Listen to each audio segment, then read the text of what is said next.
এসেছেন ওই নূরওয়ালা, যার নূরে সৃষ্টি সবই, যার নূরে আলোকিত হলো অন্ধকারে পৃথিবী।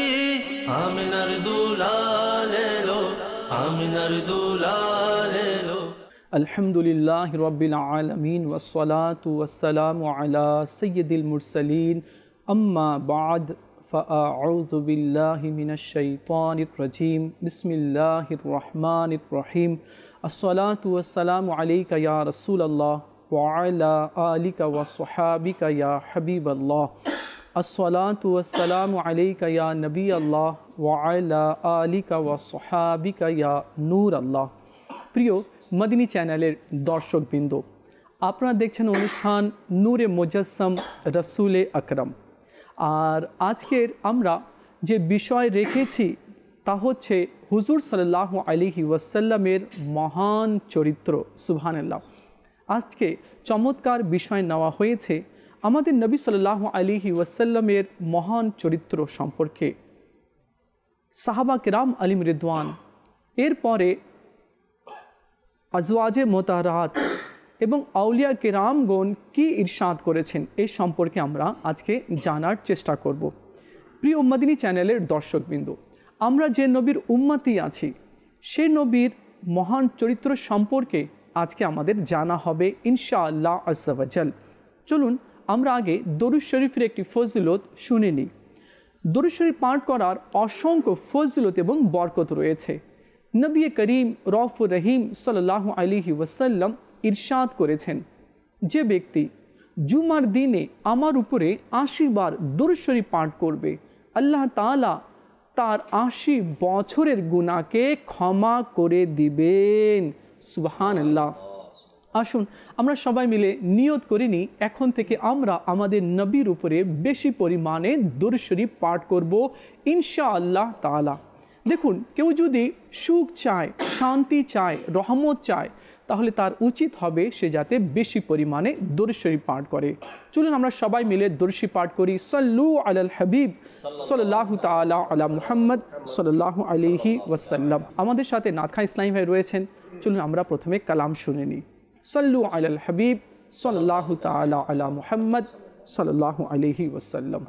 ইসলামী এবং মাদানী চ্যানেলের দর্শকবৃন্দ, আমরা নাত শরীফ শ্রবণ করার পূর্বে ভালো ভালো নিয়ত করে নিই যে আল্লাহ রাসূল সাল্লাল্লাহু তাআলা আলাইহি ওয়া আলিহি ওয়াসাল্লামের সন্তুষ্টি অর্জনের জন্য ইনশাআল্লাহ তাআলা নাত শরীফ শ্রবণ করব। সাল্লাল্লাহু আলাইকা ইয়া রাসূলুল্লাহ وسلم عليك يا حبيب الله। عرش سے نور چلا اور حرم تک پہنچا، سلسلہ میرے گناہوں کا تیرے کرم تک پہنچا، سلسلہ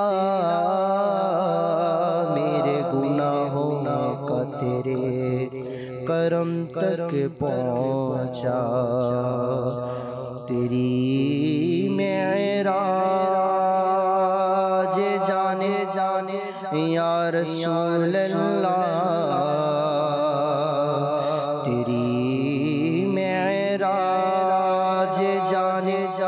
کہاں تک پہنچا، میری معراج میں تیرے قدم تک پہنچا۔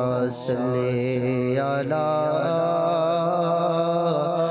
رسولنا صلی علی محمد۔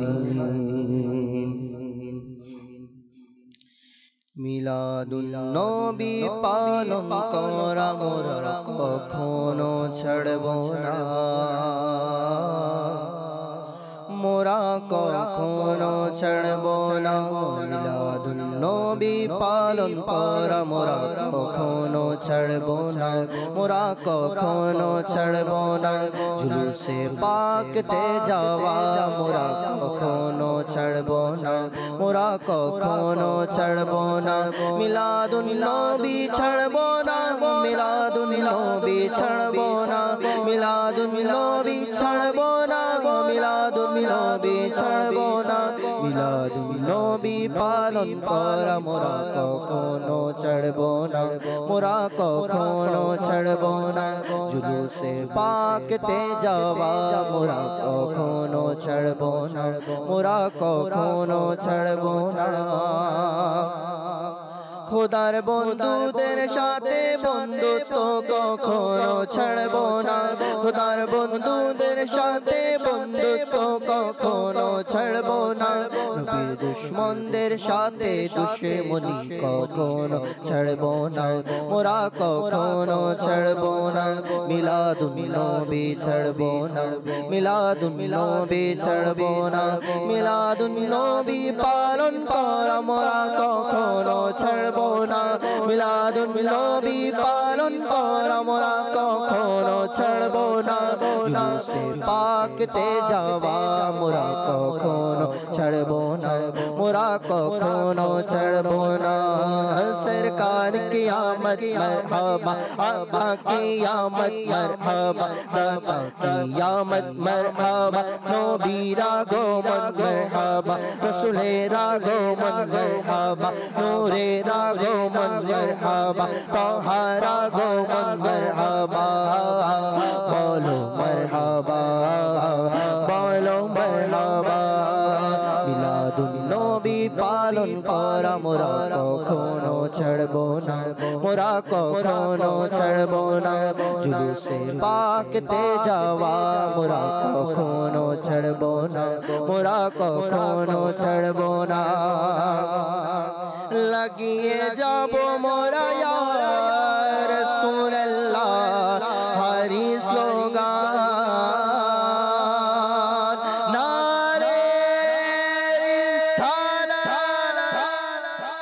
নারে রিসালাত, লাগিয়ে যাব মোরা ইয়া রাসূলুল্লাহ হরি স্লোগান, লাগিয়ে যাব মোরা ইয়া রাসূলুল্লাহ হরি স্লোগান, মচানো মেহরবানি ধুম মোরা কখনো ছাড়ব না, মিলাদুন নবী ছাড়ব না, মিলাদুন নবী ছাড়ব না, মিলাদুন নবী ছাড়ব না, মিলাদুন নবী পালন করা মোরা কখনো ছাড়ব না, মিলাদুন নবী পালন করা মোরা কখনো ছাড়ব না, জুলুসে পাকতে যাওয়া মোরা কখনো ছাড়ব না, মোরা কখনো ছাড়ব না। হরিব খুশি উচ্চাপন মোরা হাসর অবধি, ইনশাআল্লাহ আজ্জা ওয়া জাল্লা করিব খুশি উচ্চাপন মোরা হাসর অবধি, করিব খুশি উচ্চাপন মোরা হাসর অবধি, চারিদিক সাজানো আর লাইটিং করা মোরা ছাড়ব না, মোরা কখনো ছাড়ব না, মিলাদুন নবী ছাড়ব না, মিলাদুন নবী ছাড়ব না, মিলাদুন নবী পালন করা মোরা কখনো ছাড়ব না, মিলাদুন নবী পালন করা মোরা কখনো ছাড়ব না, জুলুসে পাকতে যাওয়া মোরা কখনো ছাড়ব না, মোরা কখনো ছাড়ব না, মিলাদুন নবী ছাড়ব না, মিলাদুন নবী ছাড়ব না। যদিও প্রাণ আমার হয়ে যায় কুরবান নবীর পথে, যদি যদিও প্রাণ আমার হয়ে যায় কুরবান নবীর পথে, যদিও প্রাণ আমার হয়ে যায় কুরবান নবীর পথে, তবুও নাতে নবী পাঠ করা মোরা ছাড়বো না, মোরা কখনো ছাড়বো না, মিলাদুন নবী ছাড়বো না, মিলাদুন নবী ছাড়বো না, মিলাদুন নবী পালন করা মোরা কখনো ছাড়বো না, মিলাদুন নবী পালন করা মোরা কখনো ছাড়বো না, জুলুসে পাকতে যাওয়া মোরা কখনো ছাড়বো না, মোরা কখনো ছাড়বো না, মিলাদুন নবী ছাড়বো না, মিলাদুন নবী ছাড়বো না। সাহাবী আর ওলিদের ভালোবাসা দিল অন্তরে, সাহাবী আর ওলিদের ভালোবাসা দিল অন্তরে, সাহাবী আর ওলিদের ভালোবাসা দিল অন্তরে, এজন্য দাওয়াতে ইসলামী মোরা কখনো ছাড়বো না, মোরা কখনো ছাড়বো না, এজন্য দাওয়াতে ইসলামী মোরা কখনো ছাড়বো না, মোরা কখনো ছাড়বো না, মিলাদুন নবী ছাড়বো না, মিলাদুন নবী ছাড়বো না, মিলাদুন নবী ছাড়বো না, মিলাদুন নবী ছাড়বো না, মিলাদুন নবী পালন করা মোরা কখনো ছাড়বো না, মোরা কখনো ছাড়বো না, জুলুসে পাকতে যাওয়া মোরা কখনো ছাড়বো না, মোরা কখনো ছাড়বো না। নিরাশ হয়ো না ওহে আত্মার তুমি কবর হাসরে, নিরাশ হয়ো না ওহে আত্মার তুমি কবর হাসরে, নিরাশ হয়ো না ওহে আত্মার তুমি কবর হাসরে, তোমাকে প্রিয় নবী একা একা ছেড়ে দিবে না, তোমাকে ছেড়ে দিবে না, তোমাকে প্রিয় নবী একা একা ছেড়ে দিবে না, তোমাকে ছেড়ে দিবে না, মিলাদুন নবী পালন করা মোরা কখনো ছাড়বো না, মোরা কখনো ছাড়বো না, জুলুসে পাকতে যাওয়া মোরা কখনো ছাড়বো না, মোরা কখনো ছাড়বো না। সরকার কি আমদ মরহাবা, আকা কি আমদ মরহাবা, নবীর আগমন মরহাবা, রাসূলের আগমন মরহাবা, মক্কির আগমন মরহাবা, মদনীর আগমন মরহাবা, নূরের আগমন মরহাবা, তোহার আগমন মরহাবা, নূরের আগমন মরহাবা, রাসূলের আগমন মরহাবা, বলো মরহাবা, বলো মরহাবা, বলো মরহাবা, বলো মরহাবা। সুবহানাল্লাহ, সুবহানাল্লাহ, মাশাআল্লাহ। হ্যাঁ, যতদিন আমাদের দেহে রূহ থাকবে আমরা আমাদের নবী সাল্লাল্লাহু আলাইহি ওয়াসাল্লামের মিলাদ পালন করতেই থাকব ইনশাআল্লাহ আজ্জা ওয়া জাল। নবীর প্রশংসা গাইতেই থাকব, নবী সাল্লাল্লাহু আলাইহি ওয়াসাল্লামের মুজিজা, নবী সাল্লাল্লাহু আলাইহি ওয়াসাল্লামের শান আমরা বলতেই থাকব ইনশাআল্লাহ আজ্জা ওয়া জাল। প্রিয় মদনী চ্যানেলের দর্শকবৃন্দ, আপনারা দেখছেন অনুষ্ঠান নূরে মুজাসসাম রসুলে আকরাম। আর আজকে যে আমরা বিষয় নিয়েছি তা হচ্ছে হুজুর সাল্লাল্লাহু আলাইহি ওয়াসাল্লামের মহান চরিত্র। সুবহানাল্লাহ। দেখুন, নবী সাল্লাল্লাহু তাআলা আলাইহি ওয়াসাল্লামের চরিত্র সম্পর্কে, নবী সাল্লাল্লাহু তাআলা আলাইহি ওয়াসাল্লামের আখলাক সম্পর্কে আল্লাহ তাআলা নিজেই ইরশাদ করেছেন। আল্লাহ তাআলা ইরশাদ করেন 29 পারার সূরা কলমের 4 নং আয়াতে। জাকির ভাই, আল্লাহ তাআলা আদম আলাইহিস সালাম থেকে নিয়ে ঈসা আলাইহিস সালাম পর্যন্ত যত নবীকে আল্লাহ তাআলা কামালিয়াত, নবী সাল্লাল্লাহু তাআলা আলাইহি ওয়াসাল্লাম कि अल्लाह ताला जे शान व मान दान करेছেন সকল নবীকে যা দিয়েছেন তার চেয়ে বেশি শান ও মান আল্লাহ তাআলা তার হাবিব সাল্লাল্লাহু আলাইহি ওয়াসাল্লামকে দান করেছেন। আর আল্লাহ তাআলা স্বয়ং তার হাবিব সাল্লাল্লাহু আলাইহি ওয়াসাল্লামের চরিত্র সম্পর্কে ইরশাদ করছেন। আল্লাহ তাআলা বলছেন, এবং নিশ্চয়ই আপনার চরিত্র তো মহা মর্যাদাময়। আল্লাহ তাআলা নিজেই তার মাহবুব সাল্লাল্লাহু আলাইহি ওয়াসাল্লামের চরিত্র সম্পর্কে ইরশাদ করছেন। তো প্রিয় মাদিনী চ্যানেলের দর্শকবৃন্দ, যে নবীর চরিত্র সম্পর্কে আল্লাহ তাআলা ইরশাদ করেন, যে নবী সাল্লাল্লাহু আলাইহি ওয়াসাল্লামের শান আল্লাহ তাআলা অনেক ঊর্ধ্বে করেছে, এমন ঊর্ধ্বে করেছে কি কাউকে এমন উচ্চ মর্যাদা আল্লাহ তাআলা কাউকে দান করেনি। চলুন আমরা জাকির ভাইয়ের কাছে যাই এবং জাকির ভাই থেকে এই সম্পর্কে কিছু মদিনী ফুল নিই। জি জাকির ভাই। আজকের বিষয় মহান চরিত্র, হুজুর সাল্লাল্লাহু তাআলা আলাইহি ওয়াসাল্লামের মহান চরিত্র। চরিত্রবানদের সরদার, জি চরিত্রবানদের সরদার নবী করিম সাল্লাল্লাহু তাআলা আলাইহি ওয়াসাল্লাম ইরশাদ করেন, যা আবু হুরায়রা রাদিয়াল্লাহু তাআলা আনহু থেকে বর্ণিত। আমাদের প্রিয় আকা মদনী ওয়ালে মুস্তাফা সাল্লাল্লাহু তাআলা আলাইহি ওয়াসাল্লাম ইরশাদ করেন, পরিপূর্ণ মুমিন তো সেই, জি পরিপূর্ণ মুমিন তো সেই জি যার চরিত্র সবচেয়ে বেশি উত্তম। জি সকল চরিত্রবানদের সরদার হুজুর সাল্লাল্লাহু আলাইহি সাল্লাম হাদিসে মোবারকা ইরশাদ করেন, মুমিন তো সেই যার চরিত্র সবচাইতে বেশি উত্তম।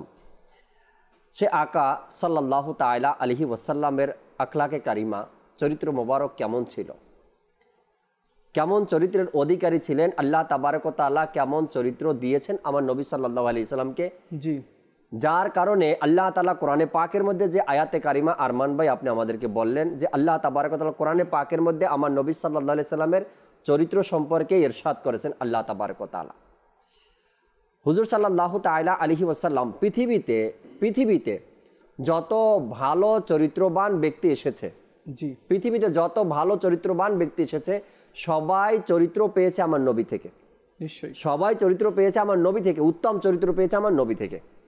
আর এজন্য বললাম সকল চরিত্রবানদের সরদার হুজুর আকরাম সাল্লাল্লাহু তাআলা আলাইহি ওয়াসাল্লামের চরিত্র মোবারক কেমন ছিল। হাদিসে মোবারকার মধ্যে এসেছে, আরমান ভাই, নবী করিম সাল্লাল্লাহু তাআলা আলাইহি ওয়াসাল্লামের আখলাকে কারিমা চরিত্র মোবারক এমন ছিল, যদি কোনো ব্যক্তি অন্যায়ভাবে নবী করিম সাল্লাল্লাহু তাআলা আলাইহি ওয়াসাল্লামকে কোনো কথা বলতো অন্যায়ভাবে, জি মানে ওইটা হকদার ছিল না আমার নবীর, এমন বলার কোনো অধিকার তার নেই, অন্যায়ভাবেও যদি আমার নবীকে কোনো কথা বলতেন, হুজুর সাল্লাল্লাহু আলাইহি সাল্লামের চরিত্র মোবারকের উপর কোরবান হয়ে যায়, আমার নবী মুস্কি হেসে সেখান থেকে চলে আসতেন, প্রতি উত্তর করতেন না, কেন বলেছো এটাও উত্তর দিতেন না।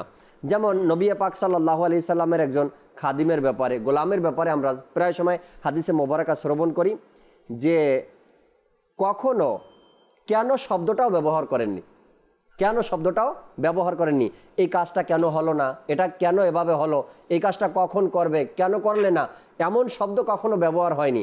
মন চাইছে করছে, না মন চাইছে না করছে, নবী করিম সাল্লাল্লাহু আলাইহি সাল্লাম এ ব্যাপারে কিছু বলেননি। তো হুজুর সাল্লাল্লাহু তাআলা আলাইহি ওয়াসাল্লামের আখলাকে মোবারকা, উত্তম চরিত্র নিয়ে, মহান চরিত্র নিয়ে আজকের অনুষ্ঠানের আলোচনা। আল্লাহ তাবারক ওয়া তাআলা কোরআনে পাকের মধ্যেও এই বিষয়গুলোতে ইরশাদ করেছেন কি আমার নবী সাল্লাল্লাহু আলাইহি সাল্লাম কেমন আখলাক, কেমন মহান চরিত্রের অধিকারী ছিলেন।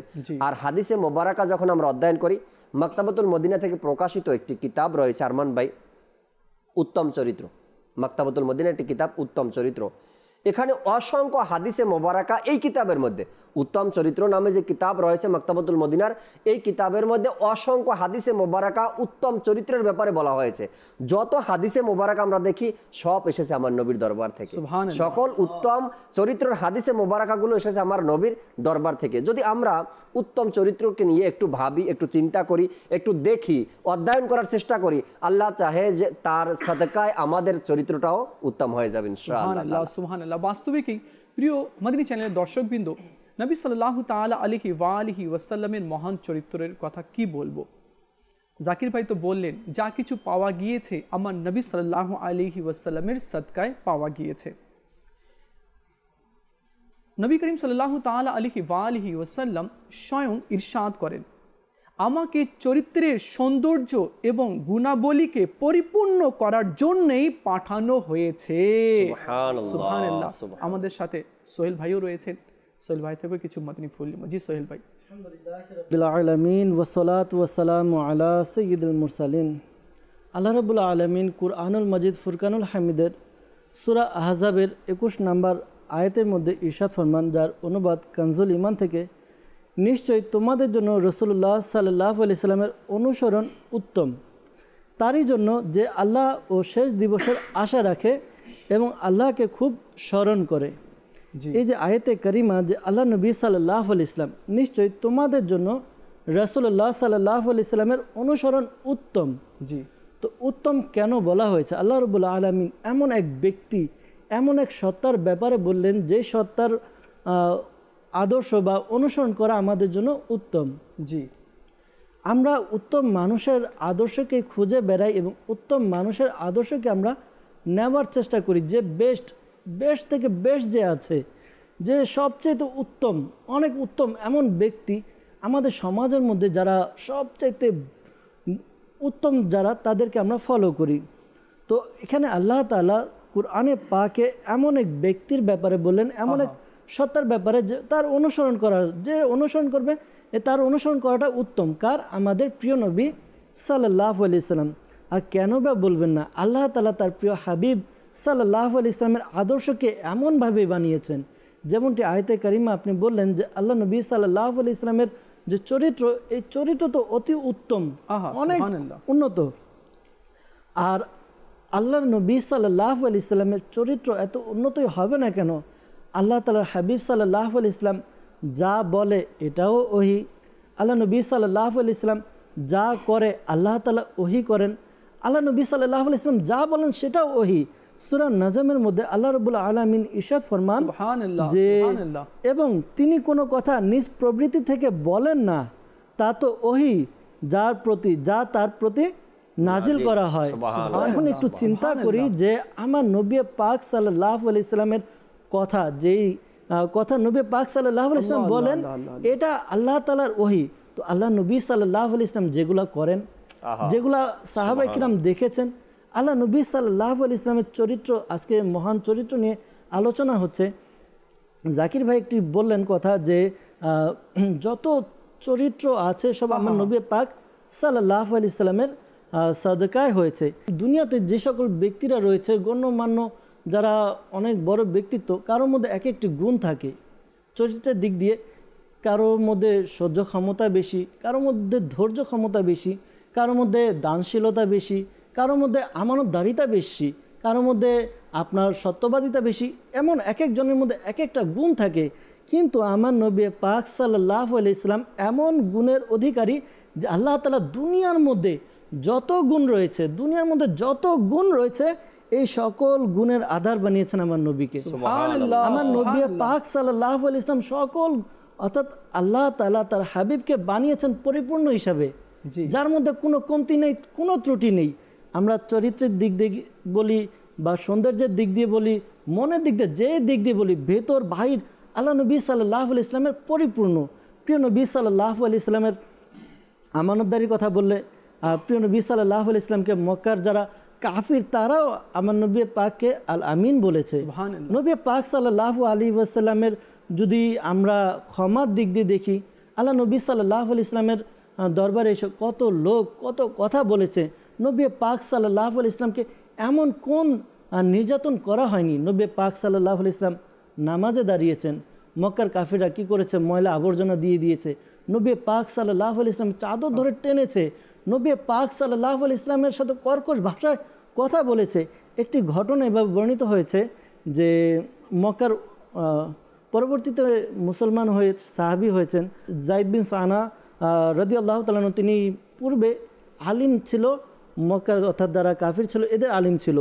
তো তিনি একবার নবী পাক সাল্লাল্লাহু আলাইহি সাল্লামকে কিছু কর্জ দিয়েছিলেন। তো যে ডেট তয় হয়েছিল, যে নির্ধারিত হয়েছিল যে অমুক তারিখে তার ঋণ আদায় করে দেওয়া হবে, তো একদিন পূর্বেই নবী পাক সাল্লাল্লাহু আলাইহি সাল্লামের দরবারে এসে নবী পাক সাল্লাল্লাহু আলাইহি সাল্লামকে কর্কশ ভাষায় বিভিন্ন কথা বলতে লাগলো, অনেক কথা গালমন্দ করতে লাগলো যে তোমরা আবু তালিবের যারা বংশধর রয়েছে তারা এমনই করো, মানুষের টাকা মেরে খাও, তোমরা টাকা দিতে দেরি করো, বিভিন্ন কথা বলতে লাগলো।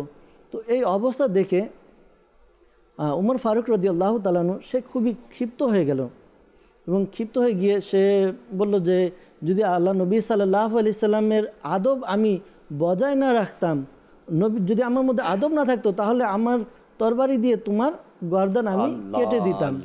তো এই যে এই বিষয়টা, এরপরে কি হলো, নবী পাক সাল্লাল্লাহু আলাইহি সাল্লাম তাকে অর্থাৎ উমর ফারুক রাদিয়াল্লাহু তাআলা আনহু তাকে বললেন, যে কর্কশ ভাষায় কথা বললো তাকে বললেন না, বললেন উমর ফারুক রাদিয়াল্লাহু তাআলা আনহুকে, হে উমর ফারুক, আমি তো ভেবেছিলাম তুমি এমনটা করবে যে তুমি আমাকে কি করবে, তাকে সান্ত্বনা দিবে, আমাকে ঋণ পরিশোধের ব্যাপারে আমাকে তাগিদ দিবে, তুমি তো এর উল্টা করছো।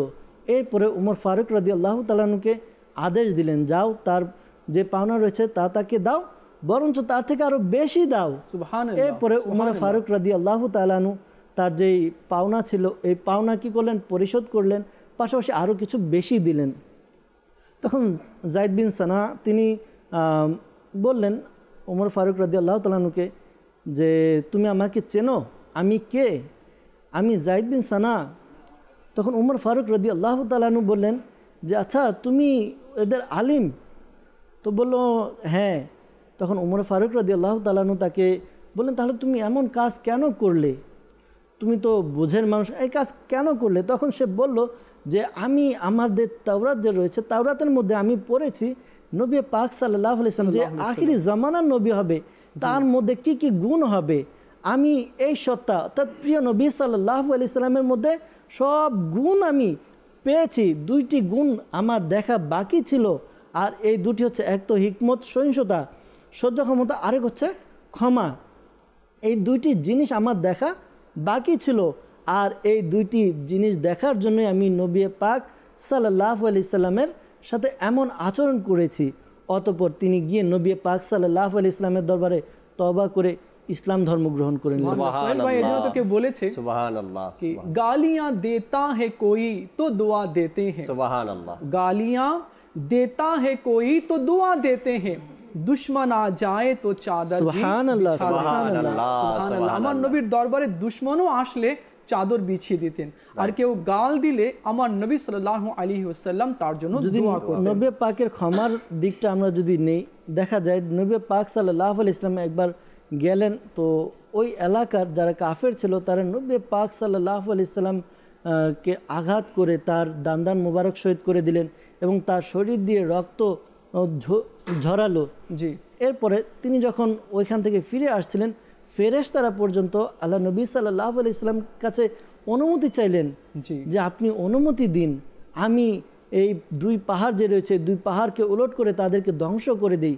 তখন আল্লাহ নবী সাল্লাল্লাহু আলাইহি ওয়াসাল্লাম এটাই দোয়া করলেন, হে আল্লাহ তারা বুঝেনি, তাদেরকে হিদায়াত দান করো, তারা বুঝেনি, না বুঝে আমাকে না চিনে তারা এই কাজ করেছে।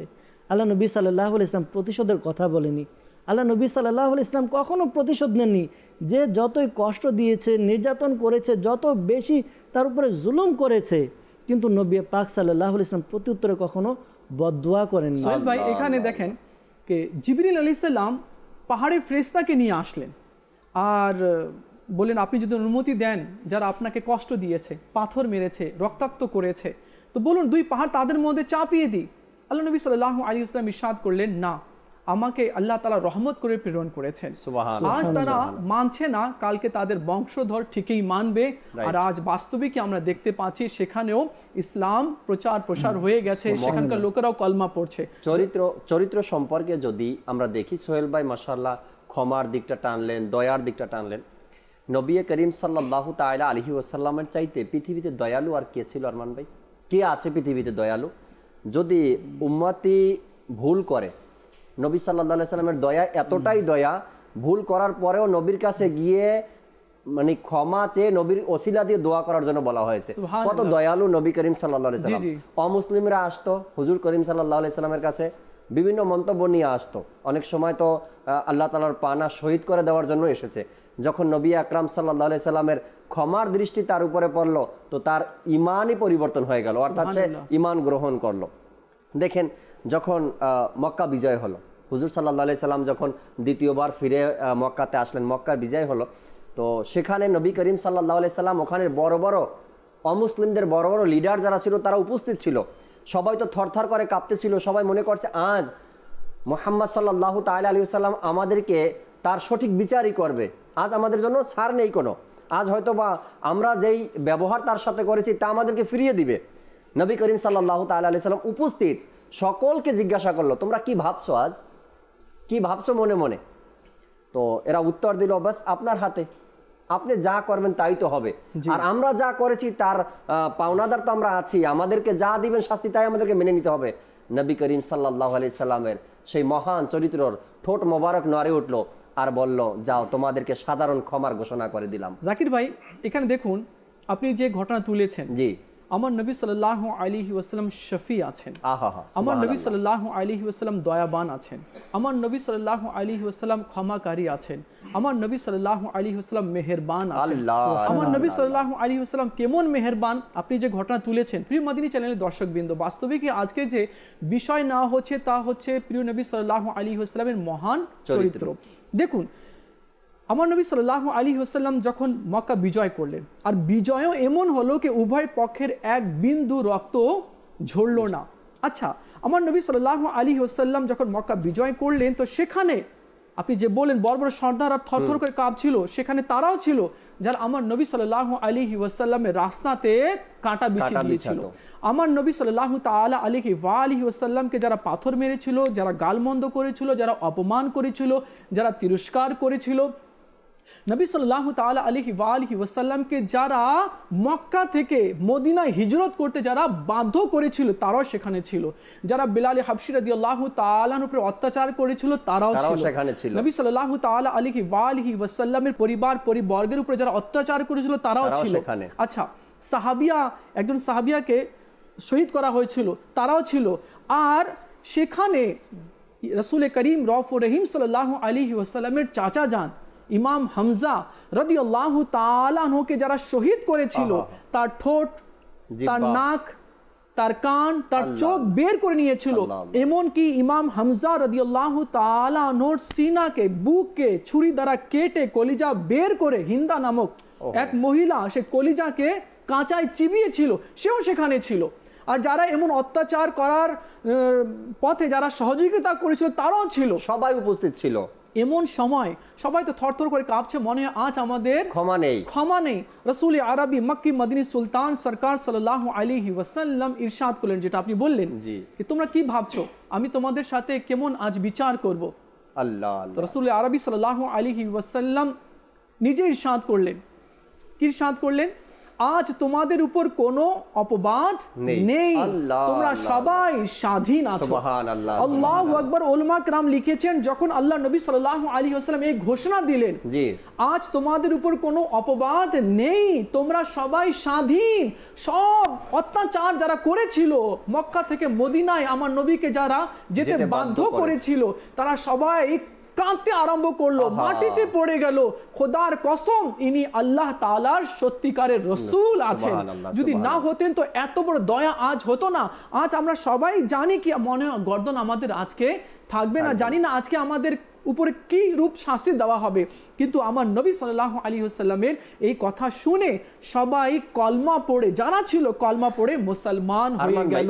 একটা কথা এখানে আমি বলি, সেটা হলো গিয়ে আজ আমরা সাধারণ মানুষ যারা আছি আমরা যদি একটু দৃষ্টিপাত দিই এদিকে সাহাবা একরাম আলাইহিমুর রিদওয়ানদের ব্যাপারটা দেখি, যে আবু বকর সিদ্দিক রাদিয়াল্লাহু তাআলা আনহুর উত্তম চরিত্র নিয়ে যদি কথা বলি বা কোনো ব্যক্তি যদি কিতাব লেখে তো তার লেখার হায়াত শেষ হয়ে যাবে, আবু বকর সিদ্দিক রাদিয়াল্লাহু তাআলার উত্তম চরিত্র শেষ হবে না লেখা। ফারুক আজম রাদিয়াল্লাহু তাআলা আনহুর উত্তম চরিত্র নিয়ে যদি কেউ লেখার চেষ্টা করে তার জীবন শেষ হয়ে যাবে, তার হায়াত শেষ হয়ে যাবে, উত্তম চরিত্র লেখা ফারুক আজমের শেষ হবে না। এভাবে করে প্রতিটা সাহাবা ইকরাম আলাইহিমুর রিদওয়ানদের যদি চরিত্র দেখি আমরা, আর কোনো ব্যক্তি যদি লেখা শুরু করে তার জীবন শেষ হয়ে যাবে, লেখা শেষ হবে না। এরপরে দেখেন ইমাম, মাযহাবের ইমাম যারা আছে তাদের কত বড় বড় কিতাবগুলো আমরা অধ্যয়ন করি, উত্তম চরিত্র তাদের কাছে ছিল। এরপরে যদি আমরা মাযহাবের ইমামের পর তরিকার ইমাম যাদেরকে দেখি তাদের উত্তম চরিত্র নিয়ে যদি আলোচনা করি আমাদের জীবন শেষ হয়ে যাবে, তাদের উত্তম চরিত্র আলোচনা করা শেষ হবে না। এই যে সকল পৃথিবীতে যত উত্তম চরিত্রের ব্যক্তিদের ব্যক্তিদেরকে আমরা দেখি, আল্লাহওয়ালা ব্যক্তিরা, বুজুর্গ ব্যক্তিরা, গাউস কুতুব যারা আছেন, মাযহাবের ইমাম আছে, তরিকতের ইমাম আছে, এরপরে তাবিঈন আছে, সাহাবা ইকরাম আছে, খোলাফায়ে রাশিদিন আছে, তাদের সকলের চরিত্র এত সুন্দরভাবে ফুটে আছে। আলোচনা করি আর আলোচনা বাড়তে থাকে, আলোচনা করি আর বাড়তে থাকে। সকল ব্যক্তিদের উত্তম চরিত্র একদিকে রাখি, আর সবার চরিত্রের সাথে অন্য পালাতে আমার নবীর উত্তম চরিত্র, আমার নবীর মহান চরিত্র এক পালায় রাখি। তারপরেও আমার নবীর উত্তম চরিত্র, আমার নবীর মহান চরিত্রের পাল্লা ভারী হয়ে যাবে। জাকির ভাই, এখানে তো আমরা এভাবে বলবো কি এইসব মযহবের ইমাম, সাহাবা কেরাম, তাবিন, তাবা তাবিন, খলিফায়ে রাশিদিন, আউলিয়া কেরাম, গৌস কুতুব, আব্দুল আজবা, নকবা, কলন্দর, ফকির, দরবেশ, অতাত যারা আছে, মুমিন আছে, তাদেরকে যা কিছু পাওয়া গেছে আমার নবীর সদকায় পাওয়া গেছে। আমি তো বলবো নবী করিম সাল্লাল্লাহু আলাইহি সাল্লামের মহান চরিত্রের হাজার নয় লক্ষ কোটি ভাগের এক ভাগও তাদের মধ্যে ছিল না। এইজন্য তো আল্লাহ হযরত বলেছেন না, चमक तुझसे पाते हैं सब पाने वाले, मेरा दिल भी चमका दे चमकाने वाले। মদিনা চ্যানেলের দর্শকবৃন্দ আমাদের সাথে রয়েছেন, তাদের কলও আমরা শোনার চেষ্টা করব, তারপরে দুই একটা আশার আমরা চমক তুঝসে পাতে हैं सब पाने वाले শোনার আমরা চেষ্টা করব ইনশাআল্লাহ। আজওয়াজাল প্রিয় ভাই, আমাদেরকে মদিনা চ্যানেলের দর্শকবৃন্দের কল শুনিয়ে দিন। আমি মোহাম্মদ শমশের আত্তারি রংপুর থেকে বলছি। নূরে মুজাসসাম রাসূল আকরাম অনুষ্ঠান দেখি মাশাআল্লাহ খুবই ভালো লাগে, জ্ঞান অর্জন হয়, নবীজির শানে যেগুলো কথা শুনি এটাতে ভালো লাগে, সুন্দর লাগে মাশাআল্লাহ। এরকম যেন আগামীতে হইতে থাকে। একটা নাচ শোনাই দিয়ে ইনশাআল্লাহ ইনশাআল্লাহ। মাশাআল্লাহ, আমাদের রংপুর থেকে শমশের ভাই আছেন, মাশাআল্লাহ দাওয়াত ইসলামীর একজন ভালো ইসলামী ভাই রয়েছেন আলহামদুলিল্লাহ। সবসময় অনুষ্ঠান করতে বলছেন তিনি, বলেন সবসময় যেন এমন অনুষ্ঠান। আর মাশাআল্লাহ ওখানে মদিনী চ্যানেলও ওনার দেখেন আলহামদুলিল্লাহ। তো প্রিয় মদিনী চ্যানেলের দর্শকবৃন্দ, আপনারাও মদিনী চ্যানেল দেখেন ইনশাআল্লাহ। এতে কি হবে, আমাদের আচরণ, আমাদের ব্যবহারও ইনশাআল্লাহ আমার নবীর সদকায় পরিবর্তন হয়ে যাবে ইনশাআল্লাহ আজ্জা ওয়াজাল। জি ভাই, আরেকটি কল শুনিয়ে দিন। মোহাম্মদ নজরুল ইসলাম, নরসিংদী রায়পুরা, একটি গজল শুনতে চাই। প্রিয় নবীর কোকিল আমি। মাশাআল্লাহ মাশাআল্লাহ, সঙ্গে থাকুন আমাদের সাথে। দুইজন নাত খান ইসলামী ভাই রয়েছেন, আর তাদের থেকে ইনশাআল্লাহ শোনার চেষ্টা করবো ইনশাআল্লাহ। জি ভাই, আরেকটি কল শুনিয়ে দিন। আমি আহমদ হোসেন আত্তারি সিলেট জাফলং থেকে বলতেছি। মাদানী চ্যানেলের প্রতিটি অনুষ্ঠান খুব সুন্দর মাশাআল্লাহ। ঈদে মিলাদুন নবী উপলক্ষে যে প্রোগ্রামগুলো হচ্ছে এগুলো অনেক সুন্দর মাশাআল্লাহ। আপনাকে অনেক ধন্যবাদ, আপনি মাদানী চ্যানেল দেখেন আর আমাদেরকে উৎসাহ করেছেন, আল্লাহ তাআলা আপনাকে বরকত দান করুন। জি ভাই, আরেকটি কল শুনিয়ে দিন। আমার নাম সাব্বির, আমার তো নাচ শিখতে ভালোবাসি প্রিয় নবীকে। মাশাআল্লাহ মাশাআল্লাহ, ভালোবাসি প্রিয় নবীকে, সুবহানাল্লাহ। জাকির ভাই দেখুন, ছোট মাদিনী মুন্না আছে আর তার মুখ থেকে কি বের হচ্ছে, ভালোবাসি প্রিয় নবীকে। আর একটা হাদিসে কারিমা রয়েছে, আল্লাহ নবী সাল্লাল্লাহু আলাইহি ওয়াসাল্লাম ইরশাদ করেছেন, যে যাকে ভালোবাসবে তার সাথে কিয়ামতের দিনে হাসর হবে। আল্লাহ তাআলা এই মাদিনী মুন্নাকে আশিক রাসূল বানিয়ে দিক। জি ভাই, আরেকটি কল শুনিয়ে দিন। আমার নাম শাইমুল হাসান সামিম, পাবনা সদর। আমি একটা নাচের আসল শুনতে চাই। নূর নবী এসেছে, নূর নিয়ে এসেছে। হ্যাঁ, প্রিয় নবী এসেছে, নূর নিয়ে এসেছে। সঙ্গে থাকুন ইনশাআল্লাহ আজ্জাওয়াজাল, আপনাকে শুনিয়ে দেওয়া হবে। আমাদের সাথে ইসলামী ভাই রয়েছেন, আরও কিছু মাদিনী ফুল নেওয়ার চেষ্টা করব। প্রিয় মদিনী চ্যানেলের দর্শকবৃন্দ, আপনারা দেখছেন অনুষ্ঠান নূরে মুজাসসাম রাসূল আকরাম, সুবহানাল্লাহ। আর আজকে যে আমরা বিষয় নিয়েছি তা হচ্ছে হুজুর সাল্লাল্লাহু আলাইহি ওয়াসাল্লামের মহান চরিত্র। আর এতক্ষণ আমাদের দুই মুবাল্লিগ সোহেল ভাই আর জাকির ভাই এই সম্পর্কে আলহামদুলিল্লাহ ইনারা বলছিলেন। আরও কিছু আমরা শোনার চেষ্টা করব। জি সোহেল ভাই। নবী পাক সাল্লাল্লাহু তাআলা আলাইহি ওয়াসাল্লামের চারিত্রিক দিক বর্ণনা করে শেষ করা যাবে না। তারপরও কিছু কিছু বিষয়, অর্থাৎ এক একটি বিষয়ে আলাদাভাবে বলার চেষ্টা করব। প্রিয় নবী সাল্লাল্লাহু তাআলা আলাইহি ওয়াসাল্লামের ন্যায়পরায়ণতার দিকে যদি আমরা তাকাই, আল্লাহ নবী সাল্লাল্লাহু আলাইহি ওয়াসাল্লাম ছিলেন দুনিয়ার মধ্যে সবচাইতে বড় ন্যায়পরায়ণ ব্যক্তি। জি, আল্লাহ নবী সাল্লাল্লাহু তাআলা আলাইহি ওয়াসাল্লাম ন্যায়পরায়ণ, সঠিক বিচার করতেন, আর এমন বিচার করতেন যেন উভয় পক্ষ খুশি হয়ে যায়। একটি ঘটনা এমন হয়েছিল যে মক্কার মধ্যে এমন ছিল যে তারা একটা সময় এসে কাবা ঘর নির্মাণ করা বা এক পবিত্র পাথর তারা কি করবে, এক জায়গায় রাখবে। তো ওই জায়গায় রাখার ক্ষেত্রে এমন হলো যে ওখানে কয়েকটা গোত্র ছিল। জি, গোত্রের লোক তারা বলল, এক একজন বলল যে আমরা এই পাথর উঠাবো, আমরা রাখবো। তো পরবর্তীতে আরেক গোত্র বলল না, কেন এটা আমরা করব। এভাবে তারা কয়েকটা গোত্র বিভক্ত হয়ে তারা গোত্রের যারা সর্দার ছিল, নেতা ছিল, তারা নিজেদের মধ্যে ঝগড়া করতে লাগলো যে পাথর আমরা সেখানে নিয়ে রাখবো। তো এরপরে তারা একটা সিদ্ধান্ত নিল যে দূর থেকে যখন দেখলো যে প্রিয় নবী সাল্লাল্লাহু আলাইহি সাল্লাম আসছেন, এটা নবী পাক সাল্লাল্লাহু আলাইহি সাল্লাম নবুয়ত এলান করার, ঘোষণা করার পূর্বের ঘটনা। তো নবী পাক সাল্লাল্লাহু তাআলা আলাইহি ওয়াসাল্লামকে দূর থেকে দেখে সবাই এক বাক্যে বলল যে আমরা মুহাম্মদ সাল্লাল্লাহু আলাইহি সাল্লাম তার কাছে যাই, তার কাছে বলি, সে আমাদেরকে, সে আমিন আছে, সে আল আমিন আছে, বিশ্বাসী আছে, সে আমাদেরকে উত্তম কোনো ফয়সালা দিবে। যখন নবী পাক সাল্লাল্লাহু আলাইহি সাল্লাম নিকটে আসলেন, তখন সবাই মিলে নবী পাক সাল্লাল্লাহু আলাইহি সাল্লামকে বললেন যে আমাদের মধ্যে এমন এমন ঝগড়া চলছে, এটাকে কিভাবে সমাধান করা যায়। তো এটা সমাধান নবী পাক সাল্লাল্লাহু তাআলা আলাইহি ওয়াসাল্লাম এভাবে করলেন, একটি চাদর নিলেন, চাদর নিয়ে এই চাদরের উপরে পাথরটি রেখে দিলেন। এরপর এক এক গোত্রের লোককে বললেন যে আপনারা এক এক গোত্রের যারা নেতা তারা চাদরের এক এক সাইড ধরে নিন এবং সবাই মিলে কি করুন, ওই জায়গায় নিয়ে যান। আর যখন ওইখানে নিয়ে গেল, নবী পাক সাল্লাল্লাহু আলাইহি ওয়াসাল্লাম পাথরটি সেখানে রেখে দিলেন। এখানে দেখুন যে শিক্ষার বিষয়, নবী পাক সাল্লাল্লাহু আলাইহি ওয়াসাল্লাম এমন এক বিচার করলেন, ন্যায় বিচার করলেন, যার মধ্যে সবাই খুশিও হয়ে গেল, সবাই সেই কাজেও অংশগ্রহণ করলেন। তো নবী পাক সাল্লাল্লাহু তাআলা আলাইহি ওয়াসাল্লাম একদিকে তো ন্যায় পরায়ণ ছিলেন, অপরদিকে আল আমিনও ছিলেন। নবী পাক সাল্লাল্লাহু আলাইহি ওয়াসাল্লামের বিশ্বাস, তার নাম হয়ে গিয়েছিল বিশ্বাসী, আল আমিন হয়ে গিয়েছিল।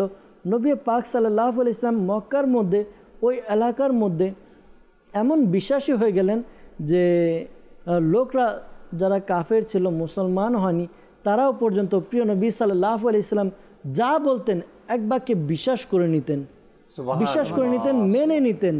নবী পাক সাল্লাল্লাহু আলাইহি ওয়াসাল্লাম কখনো তাদের বিশ্বাসকে ভঙ্গ করেনি। এমনকি যেই রাতে নবী পাক সাল্লাল্লাহু আলাইহি ওয়াসাল্লাম হিজরত করেছেন, যে রাতে এমনও হয়েছে যে নবী পাক সাল্লাল্লাহু আলাইহি ওয়াসাল্লামকে হত্যা করার জন্য ষড়যন্ত্র করেছিল, ওই রাতেও নবী পাক সাল্লাল্লাহু আলাইহি ওয়াসাল্লামের যে আমানতদারি বা বিশ্বাসী, এই বিশ্বাসের যেই রেকর্ড নবী পাক সাল্লাল্লাহু আলাইহি ওয়াসাল্লাম ছিল, এটা ভঙ্গ করেননি। নবী পাক সাল্লাল্লাহু আলাইহি ওয়াসাল্লাম চলে গিয়েছেন, কিন্তু ওই সামানগুলা যেগুলো আমানত হিসাবে রাখা হয়েছিল, আলী রাদিয়াল্লাহু তাআলা আনহুকে দিয়ে বলে দিয়েছেন এর পাওনা রয়েছে তাদেরকে পৌঁছে দেওয়ার জন্য। দেখুন নবী পাক সাল্লাল্লাহু আলাইহি ওয়াসাল্লাম কঠিন সময়ের মধ্যে এই বিষয়গুলো, নিজের যেই চারিত্রিক দিকগুলো, এগুলো ঠিক রেখেছেন। এখানে হাদিসে পাকের মধ্যে রয়েছে, বুখারী শরীফে একটি হাদিস আছে, জি আপনি যে ঘটনা বললেন ঠিক সেরূপভাবে একটি হাদিস ইমাম বুখারী রাদিয়াল্লাহু তাআলা আনহু নকল করেছেন। তা হচ্ছে রাসূলুল্লাহ সাল্লাল্লাহু আলাইহি ওয়াসাল্লাম কখনো কোনো বিষয়ে নিজের সত্তার জন্য প্রতিশোধ নেননি। এখানে তাদেরই সম্পদ আছে যারা নবী সাল্লাল্লাহু আলাইহি ওয়াসাল্লামকে হিজরত করতে বাধ্য করছে, তো তাদেরই মালপত্র রয়েছে, কিন্তু তারপরেও আল্লাহ নবী সাল্লাল্লাহু আলাইহি ওয়াসাল্লাম হযরত আলী রাদিয়াল্লাহু তাআলা আনহুকে নির্দেশ দিলেন সকালে যাতে সকলের মাল এটা ফিরিয়ে দেওয়া হয়। একটা জিনিস বোঝা যায় আরমান ভাই, একদিকে কিন্তু মক্কার কাফিররা তারা নবী পাক সাল্লাল্লাহু আলাইহি ওয়াসাল্লামের ব্যাপারে ষড়যন্ত্র করছে, অপরদিকে কিন্তু নবী পাকের কাছে কিন্তু নিজেদের জিনিসগুলো আমানত হিসেবে রাখছে যে এর কাছে রাখলে খিয়ানত হবে না। তো বোঝা যায় নবী পাক সাল্লাল্লাহু আলাইহি ওয়াসাল্লামের চারিত্রিক দিকটা কত অতুলনীয় এবং কত অনন্য। সুবহানাল্লাহ। তো আমি আমাদের নাতখা ইসলাম ভাইকে বলেছিলাম, কেন জাকির ভাই যে টপিক উঠিয়েছিলেন, যা কিছু পাওয়া গেছে চরিত্রের যতটুকু অংশ সাহাবা কেরামকে, তাবিন, তাবা তাবিনকে পাওয়া গিয়েছে, তা আমার নবী সাল্লাল্লাহু আলাইহি ওয়াসাল্লামের সদকায় পাওয়া গিয়েছে। তো ঠিক এই দৃশ্যকেই আলা হযরত তুলে ধরেছিলেন নাতের সকলে, নাতের আকৃতিতে। তো সেটা কি বলেছিলেন এটা শুনিয়ে দিন আমাদেরকে।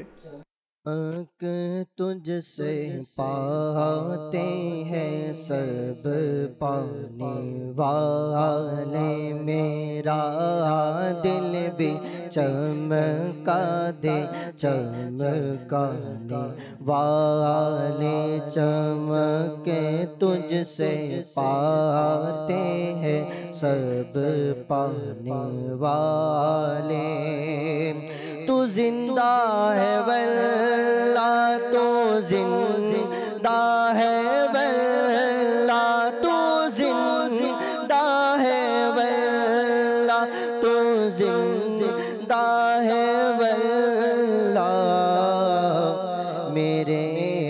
चश्मे आलम से छुप जाने वाले, मेरे चश्मे आलम से छुप जाने वाले।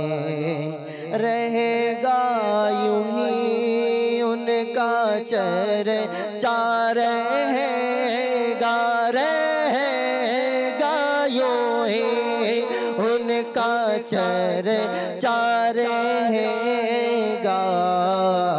पड़े खाके हो जाए जल जाने वाले, रज़ा नफ्स दुश्मन है दम में ना आना, रज़ा नफ्स दुश्मन, रज़ा नफ्स दुश्मन है दम में ना आना।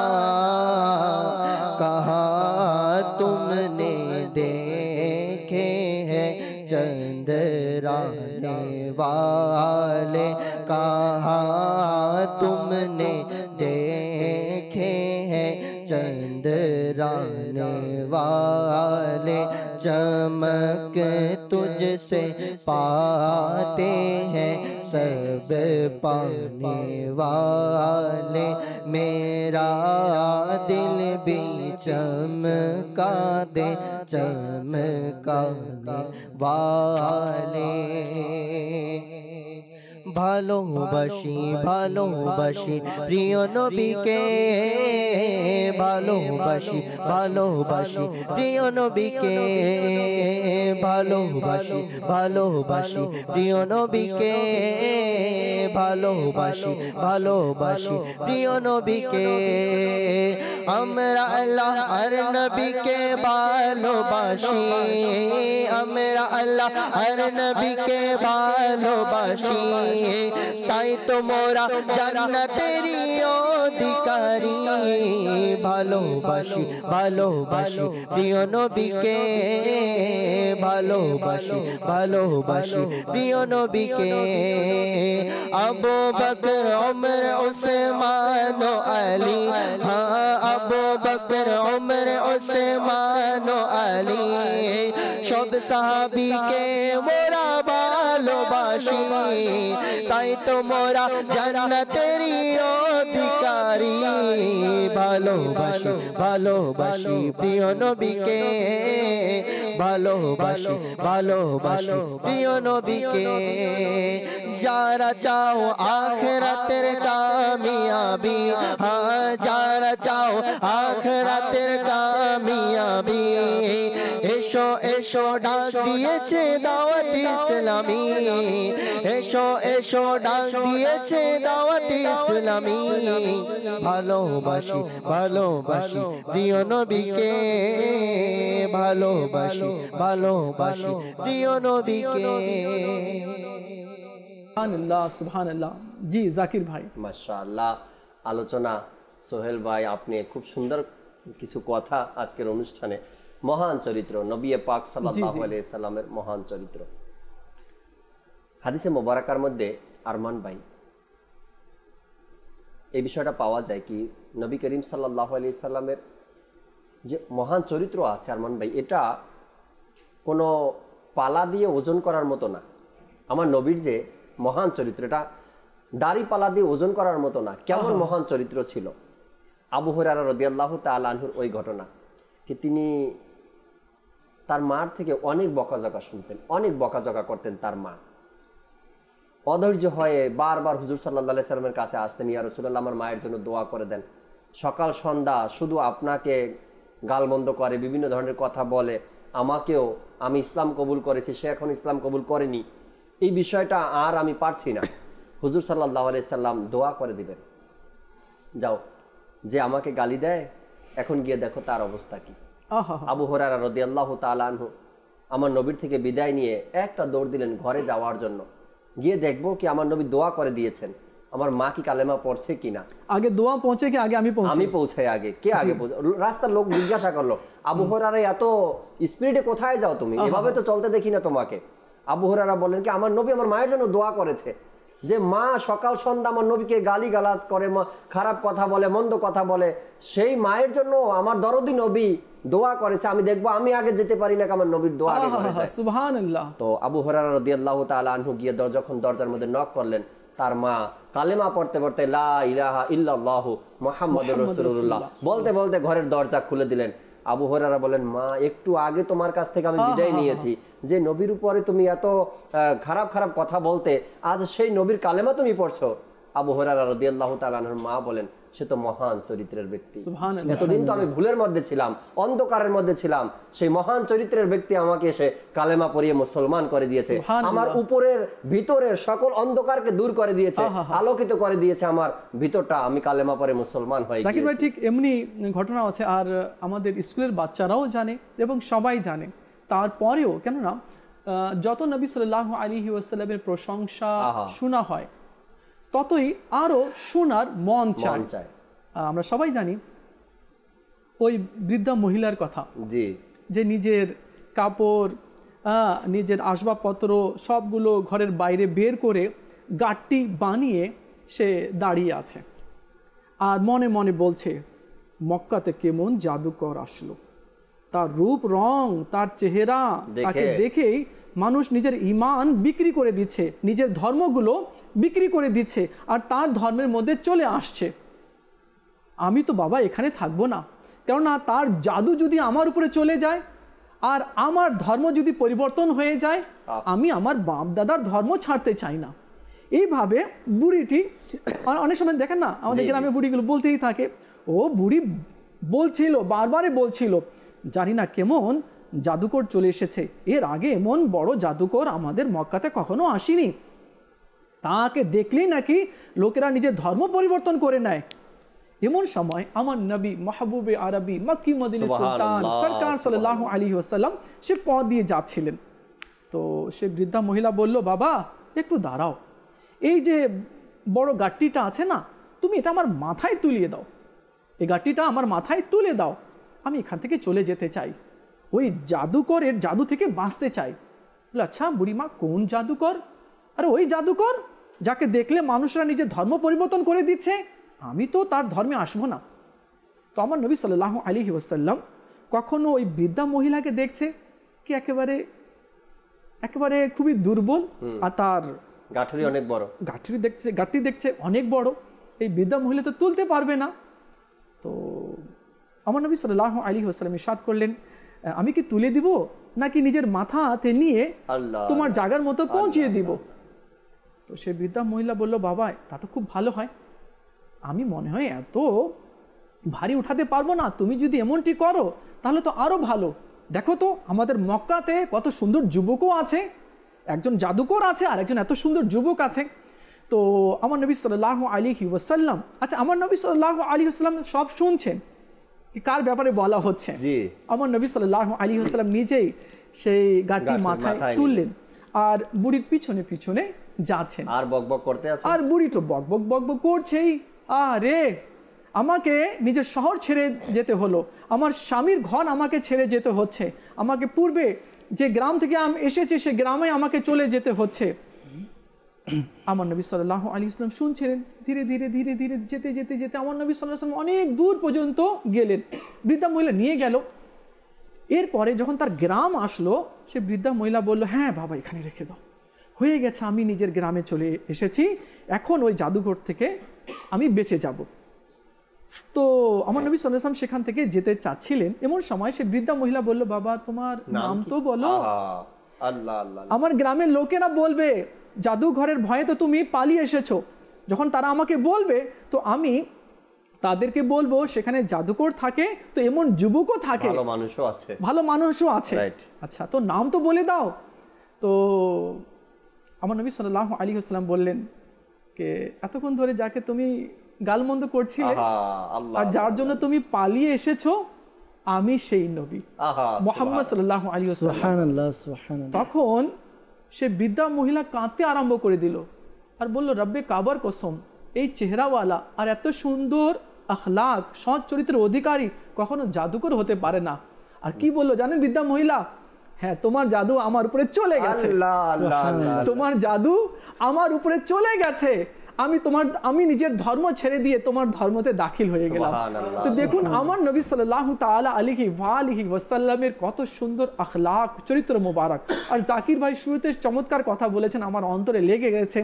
বাস্তবিকই আপনাকে, আমাকে, আমাদের সবাইকে, সে আলিম হোক, মুহাদ্দিস হোক, মুফতি হোক, সাইকুল হাদিস হোক, ইমাম হোক, মুয়াজ্জিন হোক, ভালো চরিত্রের অধিকারী হোক, সে যে হোক না কেন, যাকে যা কিছু পাওয়া গেছে আমার নবীর সদকায়ে পাওয়া গিয়েছে।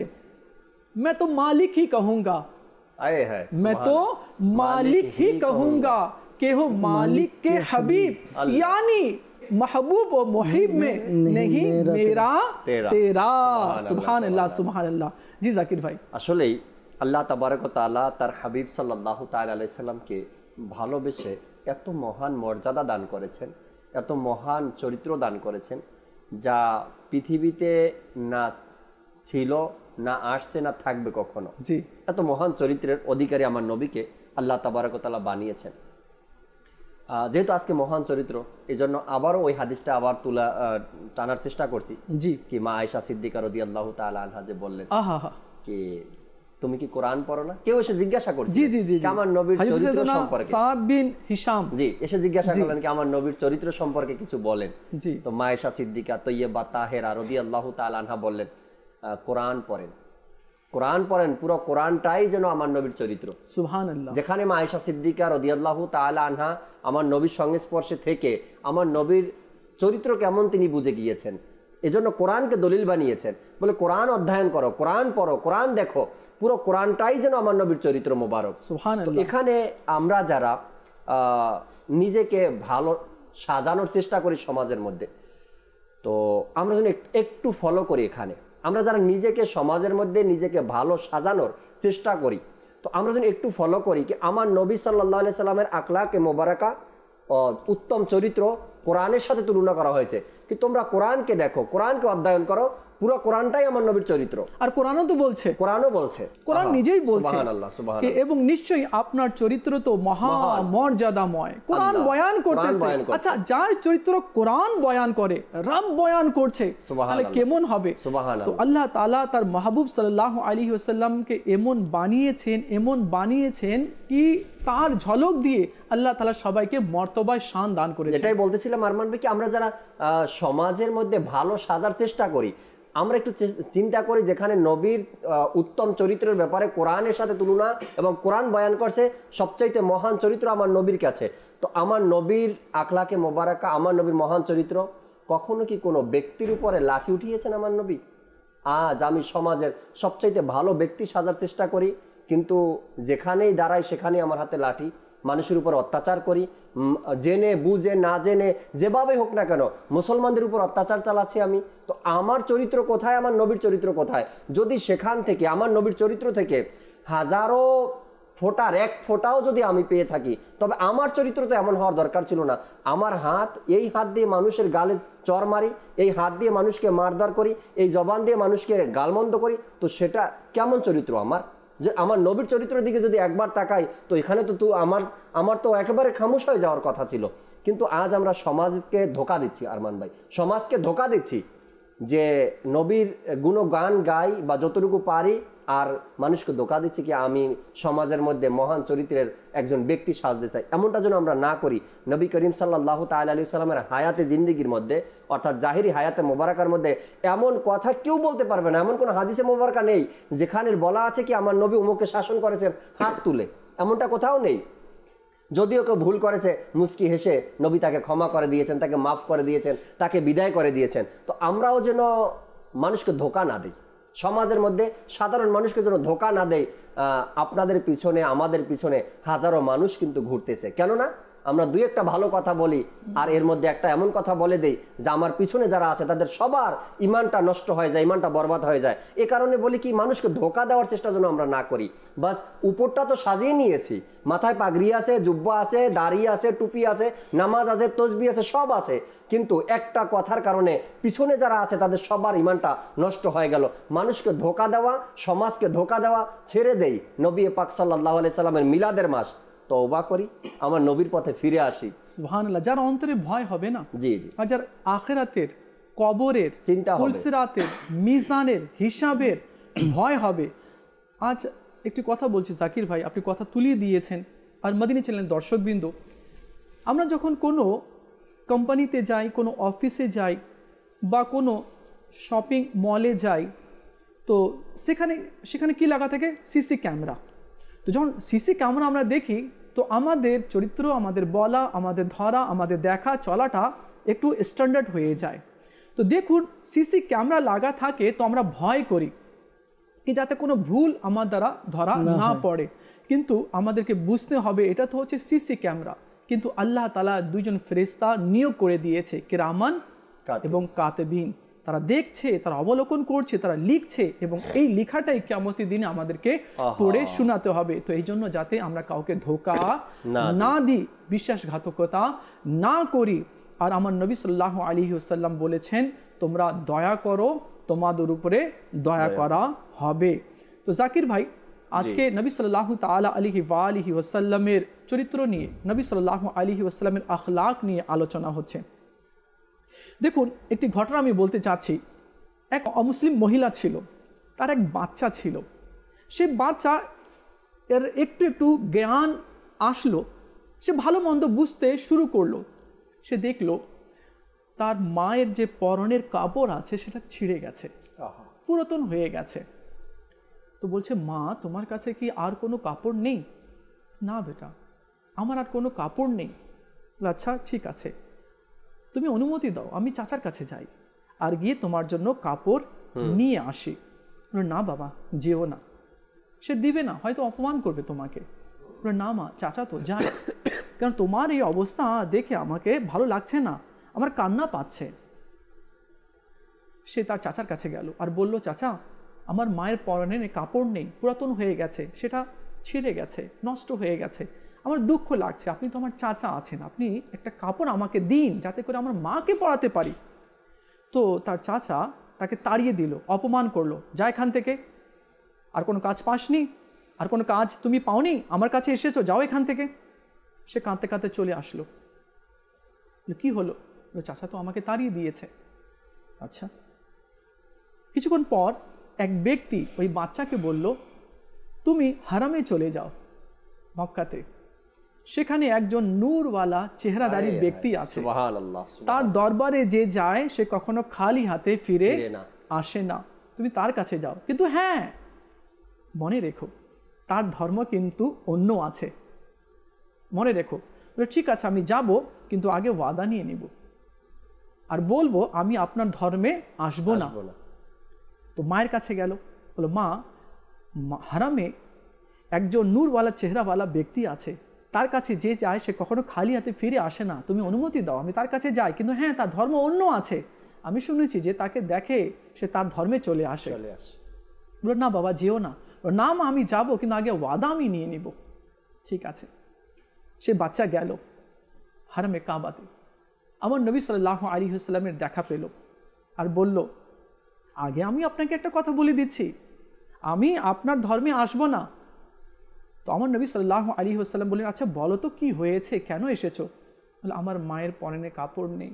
আল্লাহ, আমার মায়ের পরনে কাপড় নেই, পুরাতন হয়ে গেছে, ছিঁড়ে গেছে।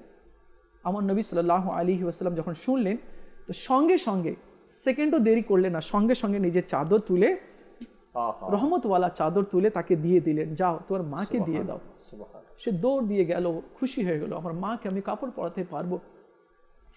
যখনই সেই মা মহিলা আমার নবীর রহমতওয়ালা চাদর গায়ে দিল, তো তার অন্তরের যে দুনিয়া সেটা পরিবর্তন হয়ে গেল। অন্তরে যে অন্ধকারটা ছিল সেই চাদরের বরকতে আল্লাহ পাক তার অন্তরকে আলোকিত করে দিল।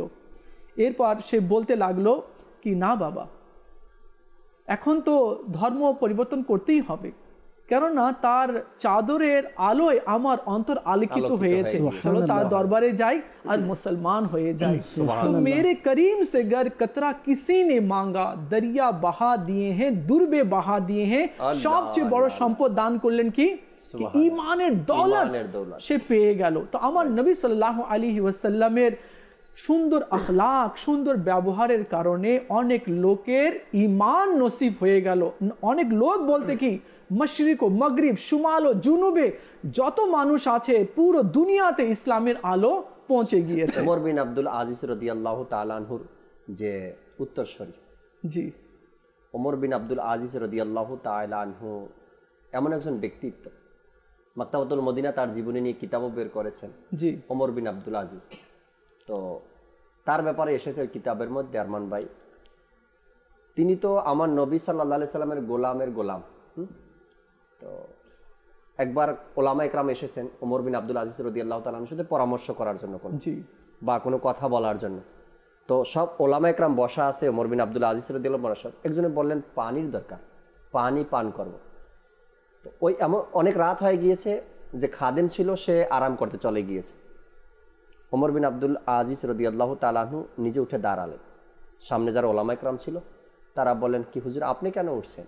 আপনি শুধু বলেন পানি কোথায় রাখা আছে, আমরা গিয়ে নিয়ে আসি।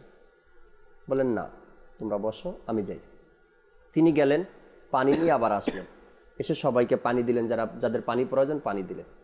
এরপর বসে বললেন কি, আমি এখান থেকে ওঠার আগে ওমর বিন আব্দুল আজিজ ছিলাম, গিয়ে পানি এনে আপনাদেরকে দিয়েছি, এখন ওমর বিন আব্দুল আজিজ, আমার নামের কোনো পরিবর্তন হয়নি। এটা তো আমার নবী সাল্লাল্লাহু আলাইহি সাল্লামের উম্মতের এক উত্তম চরিত্রের কথা শুনি আমরা। কেমন ছিল তাদের চরিত্র, কি তারা বাদশাহ হওয়ার পরেও, রাজত্ব পরিচালনা করার পরেও তার মেহমান যারা ছিল তাদেরকে নিজে পানি এনে পান করিয়েছেন। আর বললেন কি, আমি এখান থেকে ওঠার আগেও ওমর বিন আব্দুল আজিজ ছিলাম, আর এসে বসার পরেও ওই ব্যক্তি আছি, আমার নামের মধ্যে কোনো পরিবর্তন হয়নি। আর এটা দেখে ওই সকল ওলামা ইকরামের অন্তর তো আরও পরিবর্তন হয়ে গেল। আমরা কার দরবারে এসেছি? যার উম্মতের এমন সুন্দর চরিত্র হয়, যার উম্মতের এত সুন্দর চরিত্র। বর্তমান জমানা যদি দেখি, আরমান ভাই, কিবলা শাইখে তরিকাত আমিরুল সুন্নাতের জীবনীতে এই ঘটনাটা পাওয়া যায়। তিনি একবার সাপ্তাহিক ইজতেমায় রওনা করলেন। তো একটা সিনেমা হলের পাশ দিয়ে যাচ্ছিলেন, কোনো ব্যক্তি সিরিয়ালে দাঁড়িয়েছে, টিকিট কেনে, হয়তোবা ওই সিনেমা দেখবে এরকমের কিছু। তো আমিরুল সুন্নাত দামাত বারকাতুল আলিয়াকে ডাক দিলেন, মাওলানা সাহেব সিনেমা লেগেছে হলের মধ্যে, দেখতে আসো। আমিরুল সুন্নাত আসলেন, এসে বললেন যে কি বলছিলেন? তো বললো আপনাকে সিনেমা দেখার দাওয়াত দিচ্ছে, এমন কিছু হয়েছে ওখানে ঘটনা। আমিরুল সুন্নাত তার কথা শুনলেন, শুনে তাকেও দাওয়াত দিলেন। আপনি তো আমাকে দাওয়াত দিয়েছেন, আমি আপনাকে দাওয়াত দিই। গুলজারে হাবিবের সাপ্তাহিক সুন্নতে বার ইজতেমা হয়, বৃহস্পতিবার মাগরিবের নামাজের পরে আপনি আসবেন। অনেক বছর পরে ওই লোকটা গেল ওখানে, সাপ্তাহিক ইজতেমায় বয়ান শুনলো, আমিরুল সুন্নাতের সাথে মোলাকাত করতে গেলেন, দেখা করতে গেলেন। তখন আমিরুল সুন্নাতকে বললেন কি, হুজুর একদিন আপনাকে কোনো ব্যক্তি হলের সামনে, সিনেমা হলের সামনে দাওয়াত দিয়েছিল, আমি ওই ব্যক্তি। তো আমিরুল সুন্নাত বর্তমান জমানার একজন ব্যক্তির কথা বললাম, তার চরিত্র যদি এমন হয়, তো আকা সাল্লাল্লাহু আলাইহি সাল্লামের চরিত্র মোবারকটা কেমন ছিল? সুবহানাল্লাহ। মানে উদাহরণ তো নেই কারোর সাথে, তুলনা তো কারোর সাথে নেই। একটু সাধারণ বিষয়টা দেখলাম যে আমিরুল সুন্নাতের চরিত্র কেমন, আর আমার আকা সাল্লাল্লাহু আলাইহি সাল্লাম কেমন ছিলেন। যত চরিত্র আছে সকলের মালিক যিনি, তার চরিত্র মোবারক কেমন ছিল। মানে যখনই মুচকি হাসতেন তো মনে হয় মুক্তা ঝরতেছে আমার নবীর হাসিতে, আবার যখনও কারো দিকে তাকাতেন মনে হয় রহমতের বৃষ্টি পড়তেছে, তার উপর দয়া হয়ে গিয়েছে। যদি কারো বাড়িতে যেতেন মনে হয় কি আল্লাহ তাআলার রহমত ওই বাড়িতে বর্ষণ হয়েছে, তাদের সকল কিছু পেরেশানি দূর হয়ে যেত। এ ছিল আকা সাল্লাল্লাহু আলাইহি ওয়াসাল্লাম। আশিক রাসূল বলেছেন যে যদি আমি মদিনার মাটি হতাম, যদি আমি মদিনার মাটি হতাম তো আমার নবী সাল্লাল্লাহু আলাইহি ওয়াসাল্লাম আমার উপর দিয়ে হেঁটে যেতেন, আর আমি আমার নবী সাল্লাল্লাহু আলাইহি ওয়াসাল্লামের কদম মোবারকে চুম্বন দিতাম। সুবহানাল্লাহ। আশিক রাসূল কেমন কেমন আশিক রাসূল রয়েছেন। তো আজকে চমৎকার বিষয় নিয়ে আলোচনা হচ্ছে। বাস্তবিকই বাস আমরা যারা টিভির সেটের সামনে যারা আমরা বসে আছি, একটু কল্পনা করি আমরা কি যার আলোচনা হচ্ছে সেই মহান নবী সাল্লাল্লাহু আলাইহি ওয়াসাল্লামের আমরা উম্মতি আছি, আর কবরেও সে নবীর সম্পর্কে জিজ্ঞেস করা হবে, আর কিয়ামতের দিনেও সবাই তার দিকে ধাবিত হবে শাফাত চাওয়ার জন্য। অনেকেই পিপাসায় কাতর হয়ে যাবে, তো আমার নবী সাল্লাল্লাহু আলাইহি ওয়াসাল্লাম নিজের হাত দিয়ে হওজে কসরের জাম পান করাবেন। অনেকেই পুলসরাতে কেটে কেটে পড়ে যাবে, সে সময় আমার নবী সাল্লাল্লাহু আলাইহি ওয়াসাল্লাম সেখানে দাঁড়িয়ে রব্বি সাল্লিম উম্মতি, রব্বি সাল্লিম উম্মতি এভাবে দোয়া করবেন। তো যারা যারা টিভির সেটের কাছে বসে আছেন একটু চিন্তা করুন, চোখ বন্ধ করে নিজের হৃদয়কে জিজ্ঞেস করুন, একটু কল্পনা করুন কি আমরা কোন নবীর উম্মতি আছি, যার কলমার মধ্যে নাম আছে, যার আজানের মধ্যে নাম আছে, নামাজের মধ্যে যাকে সালাম দিতে হয়, যার উপরে দরুদ শরীফ পড়তে হয়, কোরআনে পাকের মধ্যে আল্লাহ তাআলা যার শান বর্ণনা করেছেন, সাহাবা কেরাম যার শান বর্ণনা করেছেন, আদম আলাইহিস সালাম যে নবীর ওসিলা নিয়েছেন, আরশে মুআল্লাতে যার নাম লেখা আছে, সিদরাতুল মুনতাহার পাতায় পাতায় যার নাম আছে, চিন্তা করুন আমরা সেই নবী সাল্লাল্লাহু আলাইহি ওয়াসাল্লামের উম্মতি রয়েছে। তো আমাদেরকেও সেই আখলাক থেকে, সেই চরিত্র থেকে কিছু চরিত্র আল্লাহর কাছ থেকে ভিক্ষা চেয়ে নিতে হবে কি আল্লাহ আমাকেও সেখান থেকে কিছু উত্তম চরিত্র আমাকে দান করে দাও। তো আল্লাহ যদি চায় তো ইনশাআল্লাহ দান করা হবে। তো আমরাও ইনশাআল্লাহ আল্লাহ যখন চরিত্রবান হয়ে যাব, তো আমরা যখন কাউকে কোনো কথা বলবো তো সেই কথা আসর করবে। এখানে আরমান ভাই এই উত্তম চরিত্রবান হওয়ার জন্য এক তো নিজেকে চেষ্টা করতে হয়, জি, দ্বিতীয়ত একটা পরিবেশের প্রয়োজন আছে। ঘরে বন্দী হয়ে কিন্তু উত্তম চরিত্রবান হওয়াটা মুশকিল হয়ে যায় নিশ্চয়ই। তার কারণ একা থাকলেই মানুষ ধোঁকায় পড়ে যায়, একা থাকলে মানুষ ধোঁকায় পড়ে যায়। উত্তম চরিত্রবান হওয়ার জন্য যেমন করে ইচ্ছা থাকতে হবে, তেমনি ভালো একটা পরিবেশেরও দরকার আছে। আর ভালো পরিবেশ বলতে উত্তম পরিবেশ আমাকে থাকতে হবে, যেখানে সত্য কথা আছে, যেখানে ইশকে রসুল আছে, যেখানে খৌফে খোদা আছে, যেখানে তাহাজ্জুদ আছে, যেখানে দুরুদ ও সালাম আছে, মিলাদ কিয়াম আছে, মিলাদুন নবী আছে। এমন পরিবেশে আপনাকে আমাকে থাকতে হবে, না হয়তো অন্য কোনো পরিবেশে থেকে আমার নবীর এই সেই আকলাকে মোবারকা উত্তম চরিত্র গ্রহণ করাটা কষ্টকর হয়ে যাবে। এমন মানুষ পরিবেশ বেছে নেয় যেখানে মিলাদ কিয়াম নেই, যেখানে মিলাদ কিয়াম নেই, যেখানে দুরুদ ও সালাম নেই, সেখানে নবীর ভালোবাসা কোথায়? আর নবীর ভালোবাসা নেই তো উত্তম চরিত্র পাবে না সেখানে। বলে না মানুষ সন্তান মা বাবার খেদমত করে না, আমার নবীর ভালোবাসা অন্তরে নেই, মা বাবার খেদমত কোত্থেকে করবে? আগে নবীর ভালোবাসা অন্তরে থাকতে হবে, তারপরে সে দেশপ্রেমিক হবে, না হয়তো নয়। কিভাবে? আমার অন্তরে নবীর ভালোবাসা আছে, নবী শিখিয়েছেন দেশকে ভালোবাসতে হবে। আমার অন্তরে নবীর ভালোবাসা আছে, নবী শিখিয়েছে মা বাবাকে ভালোবাসতে হবে। আমার অন্তরে নবীর ভালোবাসা আছে, নবী শিখিয়েছে আলিমে দ্বীনকে সম্মান করতে হবে। যদি আমার অন্তরে নবীর ভালোবাসাই নেই না, বাকি সবগুলো ধোঁকাবাজি। আর মান ভাই, এখানে আমার নবী সাল্লাল্লাহু আলাইহি ওয়াসাল্লাম দেশকে ভালোবাসা বলেছেন, এটা ঈমানের একটি শাখ রয়েছে, ঈমানের একটি শাখা। তো দেশকে ভালোবাসতে হবে। তো বাস্তবিকই আমরা যে যে দেশে থাকি, আমরা বাংলাদেশে থাকি, আমরা বাংলাদেশকে ভালোবাসি। আলহামদুলিল্লাহ আমাদের সোনার বাংলা আছে, জি আলহামদুলিল্লাহ। আলহামদুলিল্লাহ আমাদের মতো, আমাদের এই বাংলাদেশের মতো কোনো দেশ নেই। মক্কা মদিনা তো আছে আলহামদুলিল্লাহ, সেটা তো খুবই শ্রেষ্ঠ রয়েছে, তাও আমার নবীর কারণে, আলহামদুলিল্লাহ আমার নবীর কারণে, সুবহানাল্লাহ। নিশ্চয়ই। তো প্রিয় মাদিনী চ্যানেলের দর্শকবিন্দু, আপনারা দেখছেন অনুষ্ঠান নূরে মুজাসসাম রসুলে আকরাম। আর আজকে আমরা যে বিষয় নিয়ে আলোচনা করছি তা হচ্ছে হযরত মুহাম্মদ সাল্লাল্লাহু আলাইহি ওয়াসাল্লামের মহান চরিত্র।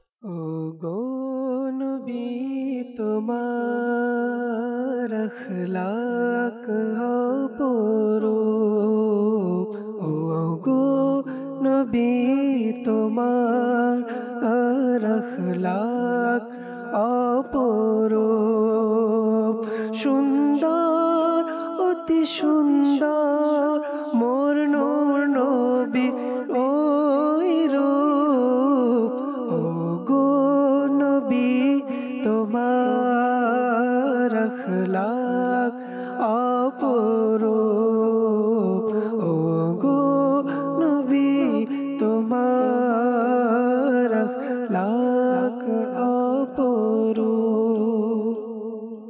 বাস্তবিকই অপরূপ রয়েছে, কেউ এটা উপলব্ধিও করতে পারবে না কত রয়েছে। আর বাস্তবিকই যতই আমরা গুণগান গাই, তো পরে নিজেকে যখন প্রশ্ন করব তো উত্তর এটাই আসবে, না পরিপূর্ণ হয়নি না জাকির ভাই, আমরা তো মনে হয় স্টার্টই করতে পারিনি, আমরা সেই পর্যন্ত যেতেই পারিনি। আর জাকির ভাইও বলবে, সোহেল ভাইও বলবে। তো কেননা এমন নবী আল্লাহ তাআলা আমাদেরকে দান করেছেন যে তার গুণগান কেউ যদি গাইতে শুরু করে তো কিয়ামত চলে আসবে, কিন্তু তার শান শেষ করা যাবে না। আব্দুল হক মুহাদ্দিস দেহলভী রাহমাতুল্লাহি তাআলা, ওনার লক্ষাধিক হাদিস মুখস্থ ছিল, জি হাদিস লক্ষ লক্ষ হাদিস ওনার মুখস্থ ছিল। উনি কি বলেছেন জানেন? আল্লাহ নবী সাল্লাল্লাহু আলাইহি সাল্লামের ব্যাপারে। এত বড় মুহাদ্দিস হওয়ার পরেও আব্দুল হক মুহাদ্দিস দেহলভী রহমতুল্লাহি তাআলা আলাইহি বলেন, যদি যা হায়াত পেয়েছি এরকম যদি আরো 14 বার হায়াত পাই, তারপরেও মনে হয় নবী করিম সাল্লাল্লাহু আলাইহি সাল্লামের প্রশংসা লিখে শেষ করা যাবে না। সুবহানাল্লাহ, সুবহানাল্লাহ। জি সোহেল ভাই, নবী পাক সাল্লাল্লাহু আলাইহি ইসলামের মহান চরিত্র নিয়ে আলোচনা হচ্ছিল। নবী পাক সাল্লাল্লাহু আলাইহি ইসলামের যে চরিত্র দিকগুলো, এর মধ্যে একটি হচ্ছে নবী পাক সাল্লাল্লাহু আলাইহি ওয়াসাল্লাম ওয়াদা অর্থাৎ যখন প্রতিজ্ঞা করতেন এটা পূরণ করতেন। জি, যেমন বর্ণিত হয়েছে হযরত আবুল হুমাসা রাদিয়াল্লাহু তাআলা আনহু, তিনি বর্ণনা করেন যে নবুয়তের ঘোষণার পূর্বে আমি একবার নবী পাক সাল্লাল্লাহু আলাইহি ওয়াসাল্লামের কাছে কিছু জিনিস ক্রয় করলাম। তো এটি ধারাবাহিকতায় কিছু টাকা কম হয়ে গিয়েছিল। তো আমি নবী পাক সাল্লাল্লাহু আলাইহি ওয়াসাল্লামকে বললাম যে আপনি এখানে দাঁড়ান, আমি আমার ঘর থেকে বাকি যে টাকা আপনি পাবেন সেটা আমি এনে আপনাকে দিচ্ছি। তো প্রিয় নবী সাল্লাল্লাহু আলাইহি ওয়াসাল্লাম তাকে বললেন, ঠিক আছে আমি অপেক্ষা করছি। প্রিয় নবী সাল্লাল্লাহু আলাইহি ওয়াসাল্লাম অপেক্ষা করার ওয়াদা করলেন। তো যখন তিনি নিজের ঘরে গেলেন, ঘরে যাওয়ার পরে নিজে ঘরের মধ্যে নিজের ব্যক্তিগত কাজের মধ্যে লেগে গেলেন, আর ওই ওয়াদার কথা যে টাকা নিয়ে যেতে হবে আমাদের প্রিয় নবী সাল্লাল্লাহু আলাইহি ওয়াসাল্লামকে ওই টাকা পাওনা টাকা পরিশোধ করতে হবে, এটা ভুলে গেলেন। তো 3 দিন পর, 1 দিন 2 দিন 3 নয়, 1 ঘন্টা 2 ঘন্টা 3 ঘন্টা পর নয়, 3 দিন পর তার মনে আসলো, আচ্ছা নবী পাক সাল্লাল্লাহু আলাইহি ওয়াসাল্লাম সে তো আমার কাছে টাকা পাবে, আর তাকে তো আমি ওই জায়গায় কথা দিয়েছি যে আপনি এখানে থাকুন, আমি টাকা নিয়ে আসছি। তো তার যখন মনে পড়লো 3 দিন পরে তিনি টাকা নিলেন, টাকা নিয়ে সেখানেই গেলেন যেখানে ওই টাকা নিয়ে যাওয়ার কথা হয়েছিল, অমুক জায়গায় গিয়ে দেখলেন নবী পাক সাল্লাল্লাহু আলাইহি ওয়াসাল্লাম সেখানে দাঁড়িয়ে আছেন। নবী পাক সাল্লাল্লাহু আলাইহি ওয়াসাল্লাম তাকে বেশি কিছু বললেন না, খালি বললেন, হে যুবক তুমি আমাকে মুশকিলের মধ্যে ফেলে দিলে, এতটুকুই বললেন। তো একটু চিন্তা করি, নবী পাক সাল্লাল্লাহু আলাইহি ওয়াসাল্লাম 3 দিন সেখানে অবস্থান করলেন, কি কারণে? এই কারণে যে তার কাছে হযরত আবুল হুমাসা রাদিয়াল্লাহু তাআলা আনহু তার কাছে ওয়াদা করেছিলেন যে তিনি সেখানে থাকবেন, আর এই ওয়াদা রক্ষার জন্য আল্লাহ নবী সাল্লাল্লাহু আলাইহি ওয়াসাল্লাম 3 দিন পর্যন্ত সেখানে অবস্থান করলেন। সুবহানাল্লাহ, সুবহানাল্লাহ। নবী পাক সাল্লাল্লাহু আলাইহি ওয়াসাল্লাম এত গেল একদিক। নবী পাক সাল্লাল্লাহু আলাইহি ওয়াসাল্লামের চারিত্রিক দিক বর্ণনা করতে গেলে অনেকটা সময় লাগবে। আল্লাহ তাআলা দ্বীন ইসলামকে আমাদের জন্য মনোনয়ন করেছেন এবং প্রিয় নবী সাল্লাল্লাহু আলাইহি ওয়াসাল্লামকে আমাদের আদর্শ হিসাবে নির্বাচন করেছেন। প্রিয় নবী সাল্লাল্লাহু আলাইহি ওয়াসাল্লামের আদর্শের দিকগুলো যদি আমরা চিন্তা করি এবং আমরা যদি একটু রিসার্চ করি, তাহলে আল্লাহ নবী সাল্লাল্লাহু আলাইহি ওয়াসাল্লামের চারিত্রিক দিক, নম্রতা, বিনয়, মানুষের সাথে একটা মেলামেশা করে, অর্থাৎ খুব ভালো সম্পর্ক। অনেক রাজা বাদশাহ বা নেতা থাকে, সে মানুষের সাথে এরকম চলাফেরা করে না, তার নিজস্ব যে লোকগুলো রয়েছে তাদের সাথে চলাফেরা করে। কিন্তু নবী পাক সাল্লাল্লাহু আলাইহি ওয়াসাল্লাম ছোট থেকে বড়, সাদা কি কালো, কোনো ভেদাভেদে নবী পাক সাল্লাল্লাহু আলাইহি ওয়াসাল্লাম, কেউ যদি খেজুরের দাওয়াত দিয়েছেন, নবী পাক সাল্লাল্লাহু আলাইহি ওয়াসাল্লাম দাওয়াত গ্রহণ করে নিয়েছেন। অর্থাৎ নবী পাক সাল্লাল্লাহু আলাইহি ওয়াসাল্লামের চরিত্রের মধ্যে এমন এমন বিষয় ছিল। হযরত সাইয়েদুনা আবু সাঈদ খুদরি রাদিয়াল্লাহু তাআলা আনহু বর্ণনা করেন, প্রিয় নবী সাল্লাল্লাহু আলাইহি ওয়াসাল্লাম খুব সাদাসিধে জীবনযাপন করতেন। গৃহস্থালির কোনো কাজ করতে তিনি লজ্জাবোধ বা দ্বিধাবোধ করতেন না। তিনি সাল্লাল্লাহু আলাইহি ওয়াসাল্লাম উঠকে নিজেই খাবার দিতেন, এমনকি ঘরের কাজকর্ম করতেন, নিজের জুতা নিজে সেলাই করতেন। প্রিয় নবী সাল্লাল্লাহু আলাইহি ওয়াসাল্লাম কাপড় সেলাই করতেন, এমনকি বকরির দুধ দহন করতেন। প্রিয় নবী সাল্লাল্লাহু আলাইহি ওয়াসাল্লাম তার যেই গোলাম ছিল, খাদিম ছিল, তাদের সাথে কি করতেন? খাবার খেতেন একসাথে। প্রিয় নবী সাল্লাল্লাহু আলাইহি ওয়াসাল্লাম তার খাদিমরা যখন আটা পিষতে পিষতে ক্লান্ত হয়ে যেত, নবী পাক সাল্লাল্লাহু আলাইহি ওয়াসাল্লাম তাদের সাথে কি করতেন? হাত বাটাতেন, তাদেরকে সাহায্য করতেন।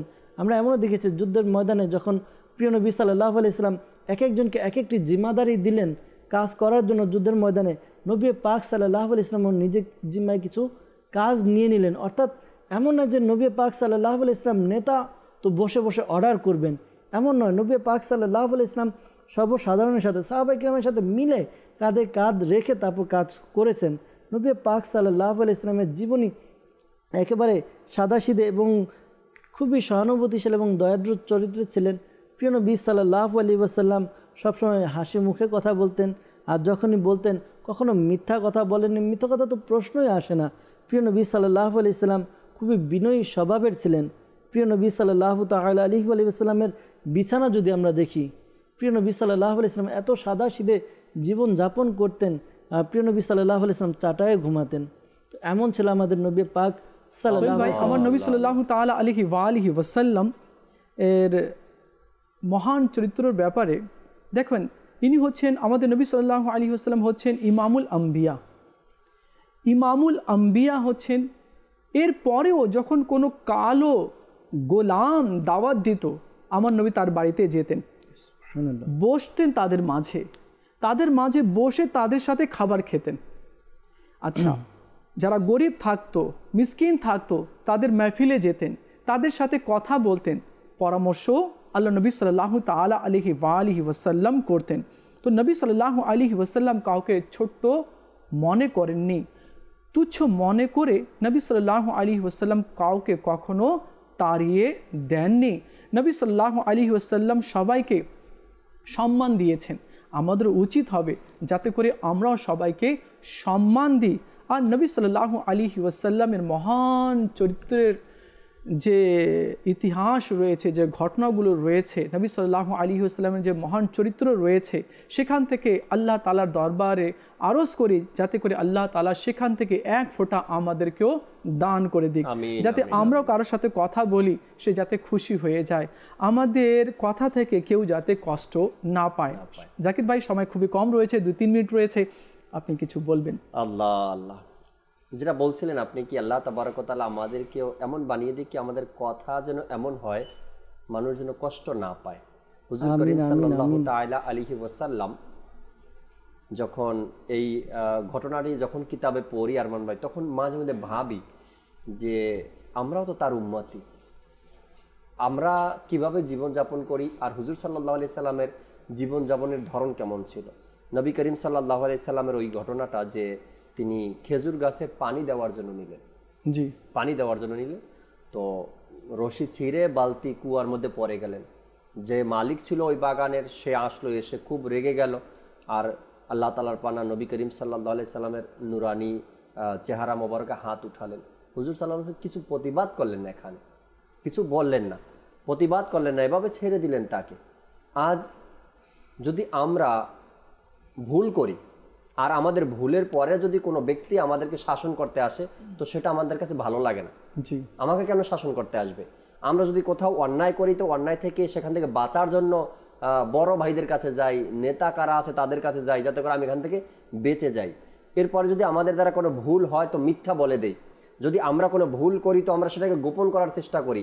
আমরা যদি কোনো ভুল করি সেটাকে যেভাবে হোক আমরা ধামাচাপা দেওয়ার চেষ্টা করি। কিন্তু নবী করিম সাল্লাল্লাহু তাআলা আলাইহি ওয়াসাল্লামের সে উত্তম চরিত্রের যে পরীক্ষা রয়েছে, উত্তম চরিত্রের যে বর্ণনা রয়েছে, হুজুর আকরাম সাল্লাল্লাহু তাআলা আলাইহি ওয়াসাল্লাম দেখলেন কি আমার হাত থেকে রশি ছিঁড়ে বালতি নিচে পড়ে গিয়েছে, কিন্তু নবী করিম সাল্লাল্লাহু আলাইহি সাল্লাম ওই অমুসলিমকে বা ওই ব্যক্তিকে, বাগানের মালিককে কিছু বললেন না কি আমি তো ভুল করিনি, তো রশি ছিঁড়ে পড়ে গেছে, ডায় বায় সায় কিছু বলেননি। বাস নবী করিম সাল্লাল্লাহু আলাইহি সাল্লাম ধৈর্য ধারণ করেছেন। আর আমাদেরকেও এটা শিক্ষা দিন। আজ দেখেন আরমান ভাই, সমাজের মধ্যে বেচারা রিস্কাওয়ালা গরিব মানুষ যদি ভুল করে বা 2 টাকা ভাড়া বেশি চায়, তো বাস আমাদের হাত তাদের গালে উঠে যায়। চর মারতে কিন্তু আমরা 1 মিনিটও দেরি করি না, ভাবিও না। বরং আল্লাহ নবী সাল্লাল্লাহু আলাইহি ওয়াসাল্লামের নুরানি দরবারে এক সাহাবী 10 বছর পর্যন্ত ছিলেন খিদমত করতেন। তাকে জিজ্ঞাসা করা হলো, তো তিনি বললেন এই 10 বছরের মধ্যে আল্লাহ নবী সাল্লাল্লাহু আলাইহি ওয়াসাল্লাম কখনো বলেননি কেন, কিভাবে। এইভাবে আল্লাহ নবী সাল্লাল্লাহু আলাইহি ওয়াসাল্লাম কখনো একটা টু শব্দ আল্লাহ নবী সাল্লাল্লাহু আলাইহি ওয়াসাল্লাম এই 10 বছর করেননি, কেন, কিভাবে, এই শব্দ আল্লাহ নবী সাল্লাল্লাহু আলাইহি ওয়াসাল্লাম কখনো ব্যবহার করেননি। অথচ আর আমাদের অবস্থা এমন হয়ে গিয়েছে কি আমরা 19-20 হয়ে গেলেই আমাদের হাত উঠে যায়, মানুষের উপরে বিভিন্ন ধরনের কথা বলি, অত্যাচার করি, জুলুম করি। তো এমনটা করা উচিত নয়। নবী করিম সাল্লাল্লাহু তাআলা আলাইহি ওয়াসাল্লামের আখলাকে মোবারকা বারবার আমরা অধ্যয়ন করি, বারবার আমরা অধ্যয়ন করি। এখানে একটা হাদিসে কারিমা আমি আরজ করতে চাচ্ছি সওয়াবের নিয়তে। আমার নবী সাল্লাল্লাহু আলাইহি ওয়াসাল্লামের নুরানি দরবারে এক ব্যক্তি আসলো আর বলল, ইয়া রাসূলুল্লাহ সাল্লাল্লাহু আলাইহি ওয়াসাল্লাম, আমাদেরকে এমন কোনো আমল শিখিয়ে দিন, সহজ আমল, যেটা করে আমরা যাতে জান্নাতে প্রবেশ করতে পারি।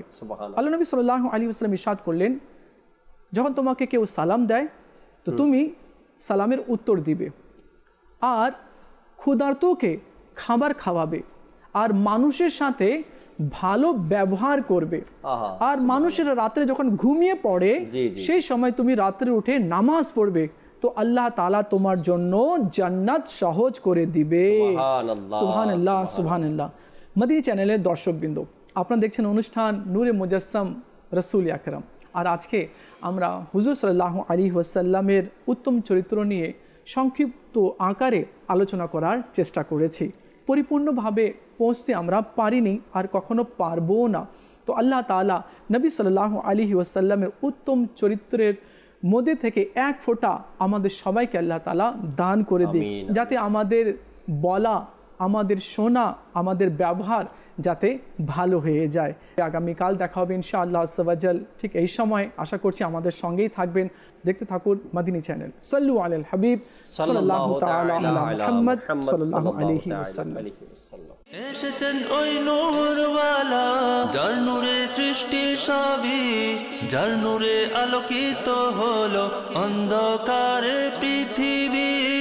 আমিনার দুলাল এলো, আমিনার দুলাল